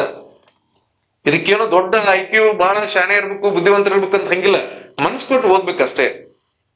ಒಂದ್ ಕಡೆ ಹೇಳ್ತಾರ, if you really want to do something, the universe itself conspires you to do that ಅಂತ. ಹೌದಾ, ಮನಸ್ಸಾರೆ ಏನಾದ್ರೂ ನೀವು ಮಾಡ್ಲೇಬೇಕಂತ ಹಠ ತೊಟ್ರಿ ಅಂತ ತಿಳ್ಕೊರಿ, ಡೆಫಿನೆಟ್ಲಿ ನಿಮ್ಗೆ ಈ ವಿಶ್ವದ ಚರಾಚರಗಳು ಒಂದು ಒಂದು ಏನು ನಿರ್ಜೀವ ವಸ್ತುಗಳು ಕೂಡ ನಿಮ್ಗೆ ಸಪೋರ್ಟ್ ಮಾಡಕ್ ಸ್ಟಾರ್ಟ್ ಮಾಡ್ತಾವ. ನೀವು ಮನಸ್ಸು ಕೊಟ್ಟು ಕೆಲಸ ಮಾಡ್ತಿರ್ಬೇಕು. ಇದು ಎಷ್ಟೋ ಪ್ರಸಂಗಗಳಲ್ಲಿ ನಿಮ್ಗೆ ಆಗ್ತಿರ್ತ ನೋಡ್ರಿ. ನೀವು ಈ ಸುಮ್ನೆ ಒಬ್ರನ್ನ ಯಾರೋ ನೀವು ಮನೇಲಿ ಯಾರೋ ತಂದೆ ತಾಯಿನೋ ಯಾರೋ ಮಿಸ್ ಮಾಡ್ಕೋತಿರ್ತೀರಿ, ಅಥವಾ ಯಾರೋ ಒಬ್ರು ರಿಲೇಟಿವ್ಸ್ ಫ್ರೆಂಡ್ಸ್ ನ ಮಿಸ್ ಮಾಡ್ಕೋತಿರ್ತೀರಿ. ಅದು ಯಾವ್ದೋ ಒಂದ್ ಸಂದರ್ಭದಲ್ಲಿ ನಿಜವಾಗಿಯೂ ನೀವು ಅನ್ಕೊಂಡ್ರೆ ಅದೇ ಟೈಮ್ದಾಗ ಅವ್ರ ಫೋನ್ ಬಂದ್ಬಿಡ್ತಾರೆ, ಅಥವಾ ಅವರ ಅಲ್ಲಿ ಬಂದ ಬಿಡ್ತಾರೆ. ನೀವು ನಿಜವಾಗಿ ಹಂಗೆ ನೆನ್ಸ್ಕೊಂತೀರಿ. ಈ ಎಷ್ಟೋ ಜನಕ್ಕೆ ಆಗಿರ್ತದೆ ಇದು. ನೀವು ಒಂದು ಕೆಲಸದ ಮೇಲೂ ಕೂಡ ನೀವು ಹಿಂಗ್ ಮಾಡಕತ್ತಿರಂದ್ರ, ನಾನು ಈ ಸಿವಿಲ್ಸ್ ಓದ್ಬೇಕಾದ್ರೆ ನಾನು ಒಂದು ಪೊಲಿಟಿಕಲ್ ಇದರಲ್ಲಿ ನಾನು ಇಂಡಿಯನ್ ಕಾನ್ಸ್ಟಿಟ್ಯೂಷನ್ ಸ್ವಲ್ಪ ನನಗೆ ಫೇವ್ರೇಟ್ ಸಬ್ಜೆಕ್ಟ್. ಬಹಳ ಚೆನ್ನಾಗಿ ಒಂದು ಮೇರುನಂದನ್ ಅಂತ ಒಂದು ಬುಕ್ ಇತ್ತು. ಬರೀ ಅದು ಯಾಕೆ ಆ ಬುಕ್ ಅಷ್ಟು ಹಚ್ಕೊಂಡ್ರೆ, ಎಲ್ಲಾ ಪುಸ್ತಕವನ್ನು ಓದೋದಕ್ಕಿಂತ ಆ ಪುಸ್ತಕ ಓದೋದು ಸ್ವಲ್ಪ ಬಹಳ ಕಠಿಣ. ಕನ್ನಡದಲ್ಲೇ ಬರ್ದಾನ, ಆದ್ರೆ ಒಟ್ಟ ಅರ್ಥನ ಆಗುದಿಲ್ಲ ಅದು. ನಿಮ್ಗೆ ಗೊತ್ತಲ್ಲ, ಗೌರ್ಮೆಂಟ್ ಸರ್ಕ್ಯುಲರ್ ಎಲ್ಲ ಓದಿರ್ಬೇಕಾರೆ ಗೌರ್ಮೆಂಟ್ ಗೆಜೆಟ್ಸು, ಗೆಜೆಟಿಯರು ಮತ್ತು ಯೋಜನಾ ಅಂತಕ್ಕಂಥ ಕೆಲವೊಂದು ಮ್ಯಾಗಝಿನ್ಸ್ ಎಲ್ಲ ಬರ್ತಾವ. ಓದ್ರೆ ನೀವು ಒಟ್ಟ ಅರ್ಥ ಆಗೋದಿಲ್ಲ. ಒಂದೇ ಸಾಲಿಂದ ಚಾಲೂ ಮಾಡಿ ಲಾಸ್ಟ್ ಹೋಗ್ತಕ್ಕ ಅರ್ಥ ಆಗತ್ತೈತೆ ಅನಿಸ್ತಲ್ಲ. ಲಾಸ್ಟ್ ಹೋಗಿ ಮುಗಿಸ್ಮೇಲೆ ಏನ್ ಓದೇನಂತ ನೆನಪಿರಂಗಿಲ್ಲ ನಿಮ್ಗೆ. ಅಂದ್ರೆ ಸ್ವಲ್ಪ ಸ್ಟ್ಯಾಂಡರ್ಡ್ ಅಪ್ ಏನು ರೈಟಿಂಗು ಅಥವಾ ಅದ್ರದ್ದು ಕಂಟೆಂಟ್ಸು, ಆಮೇಲೆ ವೆಕ್ಯಾಬ್ಲರಿ ಅವ್ರು ಬಳಸೋದು ಅವೆಲ್ಲಾನು ಸ್ವಲ್ಪ ಹೈ ಸ್ಟ್ಯಾಂಡರ್ಡ್ ಇರ್ತಾವ. ಬೇಗ ನಮಗೆ ಡೈಜೆಸ್ಟ್ ಆಗುದಿಲ್ಲ. ಹಾಗೆ ಇದ್ದಂತಹ ಪುಸ್ತಕವನ್ನ ನಾನು ಓದ್ತಿದ್ದೆ. ಬಹಳ ಮನ್ಸು ಕೊಟ್ಟು ಓದಿದ್ರೆ ಹೇಗೆ ನಂಗೆ ಪರ್ಫೆಕ್ಟ್ ಆಗಿರ್ತದೆ. ಈಗಲೂ ಅದು ಆ ಬುಕ್ ಅನ್ನು ನಾನು ಪ್ರಿಸರ್ವ್ ಮಾಡಿದ್ದೀನಿ. ಈಗ ನೀವು ಮುಂದ್ ಕೂತವ್ರು ಸುಮ್ಮನೆ ಹೇಳ್ಬಿಡೋದು ಆರ್ಟಿಕಲ್ 324 ತೆಗೀರಂದ್ರೆ, ನಾನು ಆ ಬುಕ್ 324 ಆರ್ಟಿಕಲ್ಗೆ ನನ್ನ ಪೇಜ್ ಬರ್ತಿತ್ತು. ಬಹಳ ಸರಿ ಪ್ರೂವ್ ಆಗೋದು ಇದು. ಒಂದ್ಸರಿ ಅಲ್ಲ, 2 ಸರಿ ಅಲ್ಲ, ಬಹಳ ಸರಿ ಆಗೋದು ನನಗೆ. ಇಲ್ಲ ನೀವು 71 ಆರ್ಟಿಕಲ್ ತೆಗಿ, 124 ಆರ್ಟಿಕಲ್ ತೆಗಿ, ಸುಪ್ರೀಂ ಕೋರ್ಟ್ ತೆಗಿ, ಹೈಕೋರ್ಟ್ ತೆಗಿ ಅಂದ ತಕ್ಷಣ ಅದನ್ನೇ ತೆಗೆದು ಕೊಡ್ತಿದ್ದೆ. ಇದು ನಾನು ಹೇಳಕತ್ತೀನಿ, ಇದು ಜಾದು ಅಲ್ರಿ ಇದು. ಯಾರು ಬೇಕಾದವರು ನಾನು ಹೇಳಕತ್ತಿದ್ ಇಷ್ಟೇ, ಮನಸ್ಸು ಕೊಟ್ಟು ಕೆಲಸ ಮಾಡ್ರಿ. ಏನ್ ಮಾಡ್ಬೇಕಂತ ಅಂದ್ಕೊಂಡಿಲ್ಲ ಜೀವನದಾಗ, ಅದನ್ನ ನೀವು ಮನಸಾರೆ ಆ ವಿಷಯದ ಮೇಲೆ, ಆ ಸಂಗತಿಯ ಮೇಲೆ, ಆ ಕೆಲಸದ ಮೇಲೆ ನೀವು ಶ್ರದ್ಧೆ ಇಟ್ರಂದ್ರೆ, ಭಕ್ತಿ ಇಟ್ರಂದ್ರೆ, ಡೆಫಿನೆಟ್ಲಿ ಯು ವಿಲ್ ರೀಚ್ ಏನು ನೀವು ಅಂದ್ಕೊಂಡದಕ್ಕಿಂತನೂ ಒಮ್ಮೊಮ್ಮೆ ಬಹಳ ಎತ್ತರದ ಮಹೋನ್ನತ ಸ್ಥಾನಗಳನ್ನ ಏರ್ಲಿಕ್ಕೆ ಸಾಧ್ಯ ಇದೆ. ಅದಕ್ಕೆ ನಾವು ಶ್ರಮ ಪಡ್ಬೇಕಂತ. ಬಟ್ ಈ ಏಜ್ ಇದೆಲ್ಲ 20 ರಿಂದ 30-35 ವಯಸ್ಸಿನಲ್ಲಿ ಏನೋ ಒಂದು ಪರ್ಟಿಕ್ಯುಲರ್ ಏಜ್ ಇದೆಯಲ್ಲ, ಇದು ಹೈಯೆಸ್ಟ್ ನಮ್ಮಲ್ಲಿ ಇರ್ತಕ್ಕಂಥ ಶಕ್ತಿ ಸಾಮರ್ಥ್ಯವನ್ನ, ಬುದ್ಧಿವಂತಿಕೆಯನ್ನ ಬಳಸಲಿಕ್ಕೆ ಇರ್ತಕ್ಕಂಥ ಒಂದು ಅವಕಾಶ. ಈ ಅವಕಾಶವನ್ನು ನೀವು ಯಾವತ್ತೂ ಕೂಡ ಕಳ್ಕೋಬಾರ್ದು, ಮತ್ತು ಎಲ್ಲೂ ಕೂಡ ಡೈವರ್ಟ್ ಕೂಡ ಆಗ್ಬಾರ್ದು. ಇಷ್ಟೇ ನೋಡ್ರಿ, ಒಂದು 4-5 ಪ್ರಿನ್ಸಿಪಲ್ಸ್ ಹೇಳ್ತೇವೆ. ಒಂದನೇದು ಏನು ಸಿಂಪಲ್ ಆಗಿ, ಮೊದಲನೇದು ತಂದೆ ತಾಯಿಗೆ ಗೌರವ ಕೊಡೋದು ಕಲ್ಕೊಡ್ರಿ. ನೀವು ಅವ್ರಿಗೆ ಗೌರವ ಪ್ರೀತಿ ಆಧಾರದಿಂದ ನಡ್ಕೊಂಡ್ರಿ, ಗುರು ಹಿರಿಯರು ಮನೆಯಲ್ಲಿ ಇರ್ತಕ್ಕಂಥ ಅಜ್ಜ ಅಜ್ಜಿ ಎಲ್ಲರನ್ನು ಸೇರಿಸಿ ಇರ್ತಾರೆ. ನೀವು ಅವ್ರಿಗೆ ಎಷ್ಟು ಗೌರವ ಕೊಡ್ತಿರಲ್ಲ ಅಷ್ಟು ನಿಮ್ಗೆ ಒಳ್ಳೇದಾಗ್ತದೆ. ಇದು ನನ್ನ ಪರ್ಸನಲ್ ನನಗೆ ಆಗಿರ್ತಕ್ಕಂಥ ಅನುಭವ ಮತ್ತು ನಿಮ್ಗೆ ಹೇಳ್ತಕ್ಕಂಥ ಕಿವಿಮಾತು. ಎರಡನೇದು ಗುರುಗಳು, ಟೀಚರ್. ಅವ್ರು ಹೇಗೆ ಇರ್ಲಿ, ನೀವು ಅವ್ರನ್ನ ಒಪ್ಕೊಂಡು ಅವ್ರು ಹೇಳಿದ್ದೆಲ್ಲ ಚಾಚು ಚಪ್ಪಲ್ದೆ ಪಾಲ್ಸಾಕತ್ತಾರೆ, ಡೆಫಿನೆಟ್ಲಿ ನಿಮ್ಗೆ ಒಳ್ಳೇದಾಗ್ತದೆ. ಯಾವುದೇ ಗುರು ಕೂಡ ನಿಮ್ಗೆ ಕೆಟ್ಟ ದಾರಿಯನ್ನ ತೋರ್ಸ್ಲಿಕ್ಕೆ ಸಾಧ್ಯನೇ ಇಲ್ಲ. ಹಾಗಾಗಿ ಎರಡನೇದು ಗುರು. ಇನ್ನು ಮೂರನೇ ವ್ಯಕ್ತಿ ಯಾರಪ್ಪ ಅಂದ್ರ ಸಮಯ. ತಂದೆ ತಾಯಿಗೆ ಗುರುಗಳಿಗೆ ಎಷ್ಟು ಸಮಯ ಕೊಡ್ತಿರ್ಲಿ, ಬೆಲೆ ಕೊಡ್ತಿರ್ಲಿಲ್ಲ, ಗೌರವ ಕೊಡ್ತೀರಾ, ಅಷ್ಟೇ ಒಂದು ಇದನ್ನ ಆ ಸಮಯಕ್ಕೂ ಕೂಡ ನೀವು ಗೌರವವನ್ನು ಕೊಟ್ಟು ಅದಕ್ಕೆ ತಕ್ಕಂತೆ ನೀವು ನಿಮಗೆ ಒಂದು ಕಿವಿಮಾತು ಹೇಳ್ಬೇಕಂದ್ರೆ, ನೀವು ಇದೆಲ್ಲ ಮುಗಿದ್ಮೇಲೆ, ಕ್ಲಾಸಸ್ ಎಲ್ಲ ಮುಗಿದ್ಮೇಲೆ ಒಂದು ಟೈಮ್ ಟೇಬಲ್ ಮಾಡ್ಕೊಡಿ. ಎಂತ ಟೈಮ್ ಟೇಬಲ್ ಮಾಡ್ಕೊಡ್ರಿ ಅಂದ್ರೆ, ನಾನು ಎಲ್ಲ ಕಡೆ ಹೇಳ್ತಿರ್ತೀನಿ, ಟೈಮ್ ಲೀಕೇಜ್ ಟೈಮ್ ಟೇಬಲ್ ಮಾಡ್ರಿ.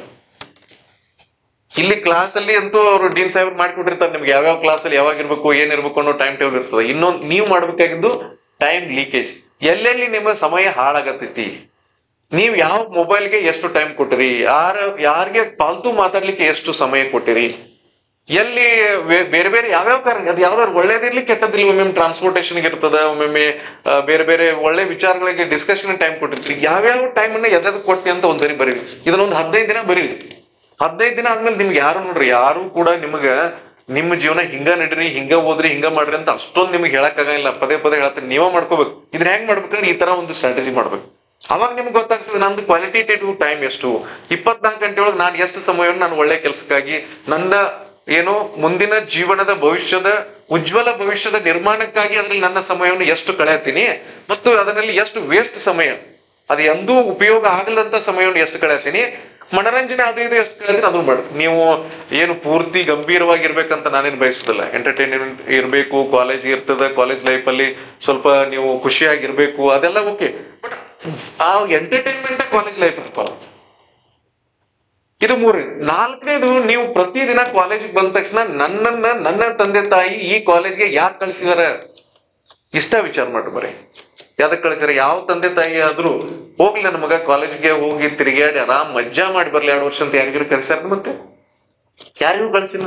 ಯಾಕೆ ಕಳಿಸ್ಯಾರ? ಏನೋ ಒಂದು ಜೀವನದಲ್ಲಿ ಆಸರೆ ನೀವು ನಿಮ್ಮ ಜೀವನವನ್ನ ರೂಪಿಸ್ಕೊಂಡ್ರೆ ಸಾಕಂತ ಇರ್ತಾರೆ ಕೆಲವೊಬ್ರು. ಹೊಳ್ಳಿ ನೀವೇನು ಅವ್ರಿಗೆ ಹೆಲ್ಪ್ ಮಾಡೋದು ಬೇಡ, ಅವರೊಂದು ಏನಾದ್ರು ಜೀವನದಾಗ ನಿಂತ್ರೆ ಸಾಕಪ್ಪ.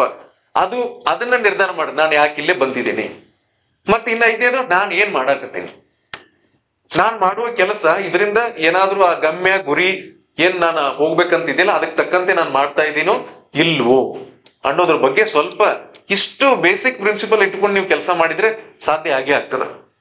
ಯಾಕೆ ನಾವು ಈ ಸ್ಪಷ್ಟತೆ ಇರ್ಬೇಕಂದ್ರೆ, ಸಾಮಾನ್ಯವಾಗಿ ಇರ್ತಕ್ಕಂಥ ಎಲ್ಲಾ ಜನರಲ್ಲಿ 3 ವಿಧದಲ್ಲಿ ಜನ ಇರ್ತಾರೆ. ಒಂದು great minds, average minds, small minds. ಹೌದಾ? ಇಷ್ಟು ಡಿವಿಷನ್ ದಲ್ಲಿ ನೀವು ಒಂದ್ ಕಡೆ ಕ್ಯಾಟಗರಿ ಒಳಗೆ ಒಂದ್ ಕಡೆ ಶಿಫ್ಟ್ ಆಗಿಬಿಡ್ರಿ. ಅವಾಗ ನಿಮ್ಮ ಲೈಫ್ದು ಟರ್ನಿಂಗ್ ಪಾಯಿಂಟ್ ಅನ್ನು ನೋಡಿಬಿಡ್ರಿ ನೀವು ಹೇಗಾಗ್ತದೆ. ಒಂದು 15 ದಿನ, ಒಂದು ತಿಂಗಳಲ್ಲೇನೆ ಬದಲಾವಣೆಗಳನ್ನ ನೋಡ್ತೀವಿ ನಾವು. ಈ ಗ್ರೇಟ್ ಮೈಂಡ್ಸ್ ಅಂದ್ರೆ ಇಲ್ಲಿದಾರ ನೋಡಿ, ಮತ್ತೆ ಅಲ್ಲಿದ್ದಾರೆ. ಇವರೆಲ್ಲ ಗ್ರೇಟ್ ಮೈಂಡ್ಸ್. ಅಂಬೇಡ್ಕರ್, ಸ್ವಾಮಿ ವಿವೇಕಾನಂದರು, ಗಾಂಧೀಜಿ ಎಲ್ಲ ಇದಾರಲ್ರಿ. ಇವರೆಲ್ಲ ದೊಡ್ಡ ಇವರೆಲ್ಲ ಬಹಳ ಇನ್ನು ವಿಶ್ವವಿಖ್ಯಾತರಾದಂತಹ ದೊಡ್ಡ ಸೈಂಟಿಸ್ಟ್ಗಳಾಗಿರ್ಬೋದು. ಅವರೆಲ್ಲ they always discuss about the ideas, ಒಳ್ಳೆ ಇನೋವೇಷನ್ಸ್, ರಿಸರ್ಚ್. ಇನ್ ದೊಡ್ಡ ಏನಾದ್ರೂ ಮಾಡ್ಬೇಕು, ಜಗತ್ತಿಗೆ ಏನಾದ್ರೂ ನನ್ನಿಂದ ಕೊಡುಗೆ ಸಿಗ್ಬೇಕಂತ ಕೇಳಿರ್ತಾರ. ಅವ್ರು ವೈಯಕ್ತಿಕವಾಗಿ ಏನೂ ಇರಂಗಿಲ್ಲ. ಅವ್ರು ವೈಯಕ್ತಿಕ ಆಶೆ ಆಮಿಷಗಳು ಏನೂ ಇರಂಗಿಲ್ಲ. ತಮ್ಮ ಜೀವನದಲ್ಲಿ ಏನಾದ್ರೂ ಒಂದ್ ಸ್ವಲ್ಪ ಸಾಧನೆ ಮಾಡ್ಬೇಕು, ಮುಂದೆ ಹೋಗ್ಬೇಕು, ನನ್ನ ಒಂದು ಏನೋ ಸ್ಟ್ಯಾಂಡರ್ಡ್ ಆಫ್ ಲಿವಿಂಗ್ ನಾ ಹೇಳಕ್ತಿದ್ದಲ್ಲ ಅದು ಆಗ್ಬೇಕು, ಹೀಗೆ ಅವ್ರದ್ದೇನು ಇರಂಗಿಲ್ಲ. ಅವ್ರು ಮಾಡುವಂತಹ ವಿಚಾರಗಳು, ಆಚಾರಗಳು, ಪಾಲನೆಗಳು ಎಲ್ಲ ಬಹಳ ಮಹೋನ್ನತವಾಗಿರ್ತಾವ. ಬಹುಶಃ ಅದನ್ನ ನಾವು ರೀಚ್ ಆಗ್ಲಿಕ್ಕೆ ಬಹಳ ಸಮಯ ತುಳ್ತದ. ಅದನ್ನ ನಾವು ಆದ್ವಿ ಅಂದ್ರೆ ಅದು ದೊಡ್ಡ ಭಾಗ್ಯ. ಅದು ಗ್ರೇಟ್ ಮೈಂಡ್ಸ್. ಎರಡನೇದು ಎವರೇಜ್ ಮೈಂಡ್ಸ್. ಇದು ಕ್ವಾಲಿಟೇಟಿವ್ ಟೈಮ್ ಬಗ್ಗೆ ವಿಚಾರ ಮಾಡ್ತಕ್ಕಂತಹ ಗುಂಪು. ಇದು ಯಾವಾಗ್ಲೂ the average minds discuss and talk about ಏನು ಓನ್ಲಿ ಇವೆಂಟ್ಸ್, ಘಟನೆಗಳ ಬಗ್ಗೆ, ಒಳ್ಳೆ ವಿಚಾರಗಳ ಬಗ್ಗೆ ಅವರು ಸಮಯವನ್ನ ಕಳಿತಿರ್ತಾರ. ಇನ್ನು ಬರೋದು 3ನೇದು ನೋಡು, that is very small minds. ಅವ್ರದ್ದೇನ್ ಹೇಳ್ರಿ, ಏನ್ ಮಾಡ್ತಾರೆ ಹೇಳ್ರಿ ಅವ್ರು 3ನೇದವ್ರು? They always discuss about people. ಅದು ಹಂಗಾಯ್ತು, ಇದು ಹಿಂಗಾಯ್ತು, ಇನ್ನೊಬ್ರ ಬಗ್ಗೆ ಮಾತಾಡೋದ್ರಿ. ನೀವು ಅದಕ್ಕೆ ಹೇಳಿದ್ ಟೈಮ್ ಲೀಕೇಜ್, ಟೈಮ್ ಟೇಬಲ್ ಮಾಡ್ರಿ ಅಂತ ಹೇಳಿದ್ದೇನೆ. ಅದ್ರ ಸಲುವಾಗಿ ನನ್ನ ಬಗ್ಗೆ ನಾನೇನು ಮಾತಾಡ್ಕೊಳತ್ತೀನಿ, ಅದ್ರಲ್ಲಿ ಒಂದ್ಸರಿ ಅನಲೈಸ್ ಮಾಡ್ರಿ. ಒಂದು ವಾರದಲ್ಲಿ ನನ್ನ ಬಗ್ಗೆ ನಾನು ಎಷ್ಟು ಸಮಯವನ್ನು ಕೊಟ್ಟೆ, ಮತ್ತೊಬ್ಬರ ಬಗ್ಗೆ ನಾವು ಎಷ್ಟು ಸಮಯ, ನನ್ನ ಸಮಯನ, ಇದು ಅವ್ರದನ್ನ ಸಮಯದ, ನನ್ನ ಸಮಯನ ಅವರ ಬಗ್ಗೆ ಮಾತಾಡ್ಲಿಕ್ಕೆ ಎಷ್ಟು ಸಮಯವನ್ನ ನಾನು ಕೊಟ್ಟೆ. ಈ 3ನೇ ಕೆಟಗರಿಯಿಂದ ಏನೇನೂ ಆಗೋದಿಲ್ರಿ, ಏನೇನು ಆಗೋದಿಲ್ಲ. ನಾವ್ ಎಲ್ಲಿರ್ತೀವಿ ಅಲ್ಲಿ ಇರ್ತೀವಿ ಅಷ್ಟೇ, ಬದಲಾವಣೆ ಆಗ್ಲಿಕ್ಕೆ ಸಾಧ್ಯನೇ ಇಲ್ಲ. ಈಗ ನೀವು ವಿಚಾರ ಮಾಡ್ರಿ, ನಾನು ವಿಚಾರ ಮಾಡಿ, ನಾನು 1ನೇ ಸ್ಥಾನಕ್ಕೆ ಹೋಗ್ಬೇಕಂತ ಪ್ರಯತ್ನ ಮಾಡ್ತೀನಿ, ಅನ್ಕೊಳತ್ತೀನಿ ಅಷ್ಟೇ, ಇನ್ನೂ ಹೋಗಕ್ಕಾಗಿಲ್ಲ. But I want to fit in the average minds group. ನೀವು ಎಲ್ಲಿ ಇರ್ಬೇಕು ಅನ್ನೋದನ್ನ ನಿರ್ಧಾರ ಮಾಡ್ರಿ. ಅದಕ್ಕೆ ತಕ್ಕಂತೆ ನಿಮ್ಮ ಕಾರ್ಯಗಳು, ಚಟುವಟಿಕೆಗಳು, ನಿಮ್ಮ ಎಲ್ಲಾ ಒಂದು ವಿಧಾನಗಳು ಅದಕ್ಕೆ ಸಂಬಂಧಪಟ್ಟಂತ ಪೂರಕವಾಗಿ ಇದಾವ ಇಲ್ಲ ಅಂತ ಹೇಳಿ ನೋಡ್ಕೊಡ್ರಿ. ನೋಡ್ರಿ, ಏನಾದ್ರೂ ನೀವು, ನಾನು ಒಂದು ನಿಮಗೆ ಕಿವಿಮಾತು ಅಂತ ಹೇಳ್ಬೇಕಾದ್ರೆ, ಒಂದು ಸ್ಥಾನಕ್ಕೆ ನಾವು ಏನಾದ್ರೂ ಹೋಗ್ಬೇಕಾದ್ರೆ, ಯಾವುದೋ ಒಂದು ಸ್ಥಾನ, ನಾನು ಇದೇ ಪರ್ಟಿಕ್ಯುಲರ್ ಆಗಿ ಯಾವ್ದನ್ನು ಯಾವಾಗ್ಲೂ ಇನ್ಸಿಸ್ಟ್ ಮಾಡಿ ಹೇಳೋದಿಲ್ಲ. ನೀವು ಹೀಗೆ ಮಾಡ್ರಿ, ನೀವು ಕಾಂಪಿಟೇಟಿವ್ ಹೋದ್ರಿ, ನೀವು CA ಆಗ್ರಿ, ಕಂಪನಿ ಸೆಕ್ರೆಟರಿ ಆಗ್ರಿ, ನೀವು ಯಾವ್ದಾರ ಆಗ್ರಿ. ಬಟ್ ನಾನು ಹೇಳ್ತೀನಿ ಅದಕ್ಕೆ 2 ಇದೆ ಇದರಲ್ಲಿ. ಒಂದು ಗುರಿ ಮತ್ತು ಉದ್ದೇಶ ಅಂತಕ್ಕಂಥ ಇದೆ. ಈ ವಿಷಯದಲ್ಲಿ ಬಹಳ ಮುಖ್ಯವಾಗಿದೆ, ಸ್ವಲ್ಪ ಡಿಫ್ರೆನ್ಸ್ ಅನ್ನ ಅರ್ಥ ಮಾಡ್ಕೊಡ್ರಿ. Aim and purpose. What is aim and what is purpose? Company secretary ಆಗೋದು ಏಮ್, ಚಾರ್ಟರ್ಡ್ ಅಕೌಂಟೆಂಟ್ ಆಗೋದು ಏಮ್, ಲೆಕ್ಚರರ್ ಆಗೋದು, ಪ್ರೊಫೆಸರ್ ಆಗೋದು ಏಮ್. ಪರ್ಪಸ್ ಏನ್ ಹೇಳ್ರಿ? ಆ ವೃತ್ತಿಗೆ ಹೋದ ಮೇಲೆ 20 ವರ್ಷ, 30 ವರ್ಷ, 40 ವರ್ಷ ಅಥವಾ ಕೊನೆ ಉಸಿರು ಎಳೆವರೆಗೂ ಅದ್ರೊಳಗನ ಖುಷಿಯಿಂದ ಇರ್ಬೇಕು ನೋಡ್ರಿ, ಸಂತೋಷವಾಗಿರ್ಬೇಕು. ಆ ಕೆಲಸವನ್ನ ಮನಸ್ಸಲ್ಲೇ ಕೊಟ್ಟು ಮಾಡ್ಬೇಕು ನಾವು. ಅದು ಉದ್ದೇಶ. ಸೊ ನೀವು ಮೊದಲು ಉದ್ದೇಶ ಮತ್ತು ಗುರಿ ಎರಡರ ಬಗ್ಗೆ ಸ್ಪಷ್ಟತೆ ನಿಮ್ಮಲ್ಲಿ ಇರ್ಬೇಕು. ನಾವು ಬಹಳ ಸರಿ ಏನ್ ಮಾಡಿರ್ತೀವಿ, by choice or by chance ಎಲ್ಲೋ ಒಂದ್ ಕಡೆ ಹೋಗ್ಬಿಡ್ತೀವಿ. ಅಲ್ಲಿ ನಮಗೆ ಸರ್ವೈವ್ ಆಗ್ಲಿಕ್ಕೆ ಆಗೋದೇ ಇಲ್ಲ. ಸ್ವಲ್ಪ ದಿನ ಆದ್ಮೇಲೆ ಏನ್ ಮಾಡೋದು ಅಂತ ಇರ್ತದೆ. ನೀವೇನಂತೀರಿ, ಸರಿ ಎಲ್ಲರೂ ಒಂದು ಚಾಯ್ಸರ್ ಆಗ್ಲಿ, ಚಾನ್ಸರ್ ಆಗ್ಲಿ, ಒಂದ್ ಕಡೆ ಸಿಕ್ಕರೆ ಸಾಕಂತೀರಿ. ಹಾಕ್ಬೇಡ. ಒಂದು definitely it should be your choice. By chance ಹೋಗೋದ್ ಬೇಡ. ಆ ಚಾಯ್ಸ್ ಯಾವ್ದು ಅನ್ನೋದನ್ನ ಡಿಸೈಡ್ ಮಾಡ್ರಿ. It take some time. ಅದನ್ನ ನೀವು ನಿರ್ಧಾರ ಮಾಡ್ಲಿಕ್ಕೆ ಸ್ವಲ್ಪ ನೀವೆಲ್ಲ ಏನಂದ್ರೆ ಮೋಟಿವೇಟ್ ಆಗ್ಬೇಕಾಗ್ತದ, ಏನ್ ಯಾವ ಕಡೆ ಹೋಗ್ಬೇಕು, ಏನ್ ಮಾಡ್ಬೇಕು ಅನ್ನೋದ್ರ ಬಗ್ಗೆ ಒಂದಷ್ಟು ಸ್ಪಷ್ಟತೆಗಳು ಬರ್ಬೇಕಾದ್ರೆ ಸಮಯ ತಗೊಳ್ತದ, ಡೆಫಿನೆಟ್ಲಿ ಟೈಮ್ ತಗೊಳ್ತದ. ನಾನು ಪ್ರೈಮರಿ ಸ್ಕೂಲಲ್ಲಿ ಓದ್ತಾ ಇದ್ದಾಗ ಮೊದಲು ನೋಡಿದ್ದ ಯಾರು, ನಾವು ಸರ್ಕಾರಿ ನೌಕರ ನೋಡಿದ್ದು, ನಾವೆಲ್ಲ ನೋಡಿದ್ಯಾರು ಪ್ರೈಮರಿ ಟೀಚರ್. ನೀ ಏನಾಗ್ತೀವಿ ಮ್ಯಾಲ ದೊಡ್ಡ ಆದ್ಮೇಲೆ ತಂದು ಕೇಳ್ರಿ ಏನ್ ಹೇಳ್ತಿದ್ವಿ ನಾವು, ಟೀಚರ್ ಆಗ್ತೀವಿ ಅಂತ ಹೇಳ್ತಿದ್ವಿ. ಆಮೇಲೆ ಊರಾಗ ತಿರುಗಾಡಕ್ ಗೊತ್ತಾಯ್ತು ಯೂನಿಫಾರ್ಮ್ ಹಾಕು ಪೊಲೀಸ್ ದೊಡ್ಡವ ಅಂತ ಅನ್ಸಕೈತಿ ನಮಗೆ. ಆ ದೊಡ್ಡವ ಸಣ್ಣವ ಅದ್ ಮಾತ್ ಬೇರೆ. ಅವಾಗ ಏನಂದ್ವಿ, ಏನಾಗ್ತಿವಿ ಪೊಲೀಸ್ ಆಗ್ತೀವಿ. ಹೌದಿಲ್ರಿ, ಬದಲಾಗ್ಬಿಡ್ತು ಇಮಿಡಿಯೇಟ್ಲಿ ಗುರಿ. ಆಮೇಲೆ ಇವಾಗ 3 ತಿಂಗಳಿಗೆ 6 ತಿಂಗಳಿಗೆ ಆರ್ಮಿ ಒಬ್ಬ ಬಂದ, ಅವ್ ಶೂಟಿಂಗ್ ಬರ್ತಿದ್ಲ ಊರಿಗೆ. ಅವ್ನ್ ನೋಡಿದ್ವಿ, ಅವನ್ ಡ್ರೆಸ್ ನೋಡ್ರಿ, ಈ ಪೊಲೀಸ್ ಡ್ರೆಸ್ ನ ಅವ್ನ್ ನೋಡಿದ್ರೆ ಸ್ವಲ್ಪ ಚಂದ ಅನ್ಸಕೈತಿ ಅಲ್ಲ, ಸ್ವಲ್ಪ ಕಲರ್ಫುಲ್. ಅವಾಗ ಇಲ್ಲಿ ಬ್ಯಾಡ್ಜ್ ಎಲ್ಲ ಜಾಸ್ತಿ ಇದ್ವು, ಇವ್ ಬರೀ ಒಂದ ಸ್ಟಾರು ಅಥವಾ ಸ್ಟಾರು ಇರ್ತಿರ್ಲಿಲ್ಲ. ಅವಾಗ ಏನ್ ಅನ್ಸಕೈತು, ಏನಾಗ್ತೀವ, ಇಲ್ಲ ನಾ ಆರ್ಮಿಗೆ ಹೋಗ್ತೀನಿ, ನೇವಿಗೆ ಹೋಗ್ತೀನಿ, ಅದು ಬಂದಾಯ್ತಲ್ಲಿ. ಹೀಗೆ ನಾನು ಮೊದ್ಲು ಫಸ್ಟ್ ನೋಡ್ರಿ, ನಾನು ಫಸ್ಟ್ ಎಕ್ಸಾಮ್ ಬರೋದು ಪೊಲೀಸ್ ಕಾನ್ಸ್ಟೇಬಲ್. ಇದೇ ಬೆಳಗಾವಿ ಒಳಗೆ ಸಿಪೇಟ್ ಗ್ರೌಂಡ್ ನಾಗ ಓಡಿಸಿದ್ರು ಪೊಲೀಸ್ ಕಾನ್ಸ್ಟೇಬಲ್ ಎಕ್ಸಾಮ್ ಬರದೆ ಫೇಲ್ ಆಗ್ಬಿಟ್ಟೆ. PC ಆಗ್ಲಿಲ್ಲ ಅಂದ್ರೆ AC ಆಗ್ಬಿಟ್ಟೆ. ಪೊಲೀಸ್ ಕಾನ್ಸ್ಟೇಬಲ್ ಆಗ್ಲಿಲ್ಲ ನಾನು. ಅವಾಗ ಏನ್ ಅನಿಸ್ತದ, ಒಮ್ಮೆ ನೀವು ಜೀವನದಲ್ಲಿ ಬರ್ದಿರ್ತೀರಿ, ಎಲ್ಲ ಡಿಗ್ರಿ ಬರೋಕ್ಕಿಂತ ಮುಂಚೆ ಯಾವ್ದಾರು ಒಂದು ಎಕ್ಸಾಮ್ ಬರ್ದಿರ್ತೀರಿ, ಏನೋ ಆಗಿರ್ತಾವ, ಕೆಲವೊಂದು ಫೇಲ್ ಆಗಿರ್ತೀರಿ, ಏನು ಒಟ್ಟೆ ಮನ್ಸಿಗೆ ಹಚ್ಕೊಳಂಗಿಲ್ಲ. ಏನ್ ಮಾಡ್ಬೇಕು ಅನ್ನೋದ್ರ ಬಗ್ಗೆ ಒಂದು ಸ್ವಲ್ಪ ಕಾಂಕ್ರೀಟ್ ಆಗಿ ನೀವು ತಯಾರಿ ಮಾಡ್ಲಿಕ್ಕೆ ಸ್ಟಾರ್ಟ್ ಮಾಡಿದಿರಂದ್ರೆ ಡೆಫಿನೆಟ್ಲಿ ರಿಸಲ್ಟ್ ಬಂದೇ ಇರ್ತದೆ. ಅವಾಗ ಇಷ್ಟೇ ಯಾಕೆ ಆಗಿಲ್ಲ ಅಂತಂದ್ರೆ ಅದಕ್ಕೆ ತಕ್ಕಂತೆ ತಯಾರಿ ನಾವು ಮಾಡಿರಂಗಿಲ್ಲ ಅಷ್ಟೇ. ತಯಾರಿ ಎಲ್ಲಿ ಹೋಗ್ಬೇಕು, ಯಾವ ಗುರಿಗೆ ಹೋಗ್ಬೇಕು, ಅದ್ರ ಬಗ್ಗೆ ಸ್ಪಷ್ಟವಾದ ತಯಾರಿ ನಮ್ಗೆ ಇರಬೇಕು. ಬೆಳಗಾವಿಗೆ ಹೋಗ್ಬೇಕಂದ್ರೆ ಏನಾದ್ರು ತಯಾರಿ ಮಾಡ್ಕೊಳ್ತೀರಾ ನೀವೆಲ್ಲರೂ? ಮಾಡ್ಕೊಳ್ತೀರಾ? ಏನ್ ತಯಾರಿ ಮಾಡ್ಕೊಳ್ತೀರಿ? ನಿಮ್ಗಂತೂ ಫ್ರೀ ಬಸ್ ಐತಿ, ನಿಮ್ಗೇನು ತಯಾರಿನೇ ಬೇಕಾಗಿಲ್ಲ. ನಿಮಗ್ ಬಹಳ ಆದ್ರೆ ಒಂದು ಟಿಕೆಟ್ ಎಷ್ಟು ರೂಪಾಯಿ? ಟಿಕೆಟ್ ಎಷ್ಟದ? ಆಧಾರ್ ಕಾರ್ಡ್ ನಿಮ್ಗೆ 20 ರೂಪಾಯಿ. 20 ರೂಪಾಯಿ ಇದ್ರೆ ಬೆಳಗಾವಿ, ಹೌದಾ? ಇದು 20 ರೂಪಾಯಿದ ಒಂದು ಗುರಿ. ಇದು ಬೆಳಗಾವಿಗೆ ಹೋಗೋದು ಒಂದು ಗುರಿ. ಇದಕ್ಕೆ ತಯಾರಿ ಅಷ್ಟಿದೆ ಅಂದ್ರೆ 20 ರೂಪಾಯಿ ಜೋಬಲ್ಲಿ ಇದ್ರೆ ಆಯ್ತು. ಡೆಲ್ಲಿಗೆ ಹೋಗ್ಬೇಕಂದ್ರೆ 2000, ಅದು by flight, by air, by ಏನೋ ರೇಲು ಅಥವಾ ಬೇರೆ ಏನು ಬೈ ಪ್ರೈವೇಟ್ ಕಾರ್, ಹೆಂಗ್ ಹೋಗ್ತೀರ ಅನ್ನೋದ್ರ ಮೇಲೆ ಅದಕ್ಕೆ ತಕ್ಕಂತೆ ಲಗೇಜ್, ಅದಕ್ಕೆ ತಕ್ಕಂತೆ ಹಣಕಾಸಿನ ತಯಾರಿ, ಎಷ್ಟು ದಿನ ಅಲ್ಲಿ ಇರ್ಬೇಕು, ಅಲ್ಲಿ ಅಕಾಮಿಡೇಷನ್ ಏನು, ಇದಕ್ಕೆ ತಯಾರಿ ಜಾಸ್ತಿ ಬೇಕಾತಿಲ್ರಿ. ಯೋಜನೆಗಳು ಬಹಳ ಮಾಡ್ಬೇಕಾಯ್ತಿಲ್ರಿ. ಇಷ್ಟ ಇದೆ ಜೀವನದಲ್ಲಿ. ನೀವ್ ಏನ್ ಮಾಡಕ್ ಹೊಂಟೇರಿ, ಏನ್ ಆಗಕ್ ಹೊಂಟೇರಿ, ಅದಕ್ಕೆ ತಕ್ಕಂತೆ ತಯಾರಿ ಆಗ್ಬೇಕಷ್ಟೇ. ತಯಾರಿ ಆಗಲ್ದೆ ನಾವು ಹೋಗಿ ಅಲ್ಲಿ ನಾನು ಅದಾಗ್ತೀನಿ ಇದಾಗ್ತೀನಿ ಅಂತ ಹೇಳಿ ಬರೆದ್ರೆ ಏನೂ ಆಗೋದಿಲ್ಲ. ಕರ್ನಾಟಕ ನಾನು ಬರ್ದಿರೋ ಎಕ್ಸ್ಪೀರಿಯನ್ಸ್ ಮೇಲೆ ನಿಮ್ಗೆ ಹೇಳ್ಬೇಕಾದ್ರೆ, ಈ ಗೆಜೆಟೆಡ್ ಪ್ರೊಫೆಷನರಿ ಎಕ್ಸಾಮ್ ಅನ್ನ ಕರೆಯೋದು 200 ಇಂದ 300 ಪೋಸ್ಟ್ ಕರೀತಾರೆ. ಅಪ್ಲೈ ಮಾಡೋರ ಸಂಖ್ಯೆ 2 ಲಕ್ಷದಿಂದ 3 ಲಕ್ಷ ಇರ್ತದೆ. ಆದ್ರೆ ಸೀರಿಯಸ್ ಆಗಿ ಓದುವರ ಸಂಖ್ಯೆ ಬರೀ 20,000 ಇರ್ತದೆ. ಅದರಲ್ಲಿ 1:20 ಪ್ರಿಲಿಮ್ಸ್ ಅಲ್ಲಿ ಮಾಡಿ ಮೇನ್ಸ್ಗೆ ತೊಳ್ತಾನೆ, ಅಲ್ಲಿ ಮೇನ್ಸ್ ಅಲ್ಲಿ ಇದು ತೊಳ್ದ 1:20 ತೊಳ್ತಾನೆ, ಅಲ್ಲಿ 1:3 ತಗೊಂಡ್ಬಂದಿರ್ತಾನೆ. ಎಲ್ಲಿ ಮೇನ್ಸ್ ಆದ್ಮೇಲೆ ಇಂಟರ್ವ್ಯೂದಲ್ಲಿ 1:1 ಸೆಲೆಕ್ಷನ್ ಮಾಡ್ತಾನೆ. ದ ಸೀರಿಯಸ್ ರೀಡರ್ಸ್ ಏನ್ ನಂಬರ್ಸ್ ಇದೆಯಲ್ಲ, ಇಟ್ ಇಸ್ ವೆರಿ ಲೆಸ್. ಎಲ್ಲೇ ಹೋಗ್ರಿ ನೀವು ಇದನ್ನ ನಿಮ್ದ ಗುಂಪು ನಾವು ನಿಜವಾಗಿ ಅಸೆಸ್ ಮಾಡಕತ್ತೀವಿ ಅಂದ್ರೆ ಓದುವವರ, ನಿಜವಾಗಿ ಮನಸಾರಿ ಓದುವರ ಸಂಖ್ಯೆ ಬಹಳ ಕಡಿಮೆ ಆಗ್ತದೆ. ಓದ್ಬೇಕು ಎಲ್ಲರೂ ಅದನ್ನ ಹೇಳ್ತೀವಿ. ಡಾಕ್ಟರ್ ಆಕಾಶ್ ಸರ್ ಅದನ್ನ ಹೇಳ್ತಾರ, ನಾವೇ ಸರ್ ಹೇಳ್ತಾರ, ಇಲ್ಲಿ ಇರ್ತಕ್ಕಂಥ ಎಲ್ಲ ಲೆಕ್ಚರರ್ಸ್ ಅದನ್ನ ಹೇಳ್ತಾರ. ನಾನು ನಿಮ್ಗೆ ಓದ್ರಿ ಅಂತ ಹೇಳ್ತೀನಿ. ಸ್ವಲ್ಪ ನಿಮ್ಗಿಂತ ಸೀನಿಯರ್ಸ್ ಆಗಿರೋ ರಿಸರ್ಚ್ ಸ್ಕಾಲರ್ ಚಂದಾಗಿ ಓದ್ರು ಅಂತಾರಲ್ರಿ. ಬೇಟ ಅಂದ್ರೆ ಹೇಳ್ತಾರೆ, ಹಿಂಗ್ ಓದ್ರಿ, ಹಿಂಗ ಚಲೋ ಆಗ್ತದೆ ನಿಮ್ಗೆಲ್ಲ ಅಂತಾರ. ಈಗ ಸೀನಿಯರ್ ಆಗಿರಲ್ಲ ನೀವು ಜೂನಿಯರ್ಗೆ ಹೇಳ್ತೀರಿ ಓದ್ರು ಅಂತೀರಿ. ಹೊರಗೆ ಯಾರಿಗಾರ ಮನೆಗೆ ಹೋದ್ರಿ ಅಂದ್ರ ಮನ್ಯಾಗ ಏನಂತಾರ, ಅವಪ್ಪ ಒಟ್ಟ ಓದ್ಬೇಡ ಅಂತಾರ. ಏನಂತ ಓದ್ರಿ ಅಂತಾರ. ದೋಸ್ತರು ಸಿಕ್ಕಿರ್ತಾರ, ಫೇಲ್ ಆಗಿ ಹೊರಗೆ ಹೋಗಿರ್ತಾರ, ಮನ್ಯಾಗ ಕೂತಿರ್ತಾರೆ. ಅವ್ರ ಏನಂತಾರ, ಬೇಟ ಆದ್ರೆ ಚಂದಾಗಿ ಓದ್ರಿ ಅಂತಾರಲ್ಲ. ನಿಮ್ಗೊಂದು ಪ್ರಶ್ನೆ ಕೇಳ್ಬೇಕು, ಯಾಕೆ ಬರೀ ಎಲ್ಲರೂ ಓದ್ರಿ ಅಂತಾರ ಹೇಳ್ರಿ? ಯಾಕೆ ನಿಮಗೆ ಓದ್ರಿ ಅಂತ ಹೇಳಿ ನಾನು ಹೇಳ್ತೀನಿ, ಇವರು ಹೇಳ್ತಾರ, ನಾವೆಲ್ಲರಿಗೂ ಯಾಕೆ ನಿಮ್ಗೆ ಹೇಳ್ತೀವಿ ಅಂದ್ರೆ ಇದ್ರದ್ದು ಹಿಂದೆ ಒಂದು ಸಣ್ಣ ಕಾರಣ ಇದೆ. ಆ ಕಾರಣ ಏನಪ್ಪಾ ಅಂತಂದ್ರೆ, ನಾವು ಯಾರು ಕೂಡ ಕೋಟ್ಯಾಧೀಶ್ವರರ ಮಕ್ಕಳು ಅಲ್ಲ. ನಮ್ಮ ತಂದೆ ತಾಯಿ MLA, MP, MLC, IAS officer ಅಂತ ಇಂತ ದೊಡ್ಡವ್ರು ಯಾರು ಅಲ್ಲ. ಯಾವುದೇ ರೀತಿ ದೊಡ್ಡ ಬ್ಯಾಂಕ್ ಬ್ಯಾಲೆನ್ಸ್ ನಮ್ಮಲ್ಲಿ ಇಲ್ಲ. 100 ಎಕರೆಯಷ್ಟು ಹೊಲ ಇಲ್ಲ. ಬೇರೆ ಏನಕ್ಕೆ ಒಂದು ಫ್ಯಾಕ್ಟ್ರಿ, ನಮ್ಮ ಅಪ್ಪನ ಏನಾರ ಫ್ಯಾಕ್ಟ್ರಿ ಇಲ್ಲ. ಏನ್ ಕೇಳಿದ್ರು ಇಲ್ಲ. ಹಾಗಾದ್ರೆ ನಮ್ಮ ಹತ್ರ ಇರೋದು ಯಾವ ಹತ್ರ? ಇಷ್ಟ ಇದೆ. ನಾವು ಓದಿದ್ರೆ ನೋಡ್ರಿ ಲೈಫ್ ಸೆಟ್ಲ್ ಆಗ್ತದೆ. ಓದಿದ್ರೆ ಡೆಫಿನೆಟ್ಲಿ ಲೈಫ್ ಸೆಟ್ಲ್ ಆಗ್ತದೆ. ಈಗ ಜಸ್ಟ್ ಇಮ್ಯಾಜಿನ್ ಮಾಡ್ರಿ, ನಾನ್ ಏನಾದ್ರು PUC ಅವು ಎಲ್ಲ ಸೀರಿಯಸ್ ಆಗಿ ತಗೊಂಡು ಓದಿರ್ಲಿಲ್ಲ ಅಂದ್ರೆ ಏನೂ ಆಗ್ತಿಲ್ಲ. ನಾನು ನಮ್ಮ ಊರಾಗ ಕಬ್ಬೂರಾಗ ಯಾವ್ದಾರ ಒಂದು ಬಹುಶಃ ಈ ಕಬ್ಬು ಸೀಸನ್ ಅದ ಬಹುಶಃ ಕಬ್ಬು ಕಡೆಕ್ ಹೋಗ್ತಿದ್ದೆ ನಾನು. ಏನ್ ನನಗೇನು ಅದು ಇದಿಲ್ಲ.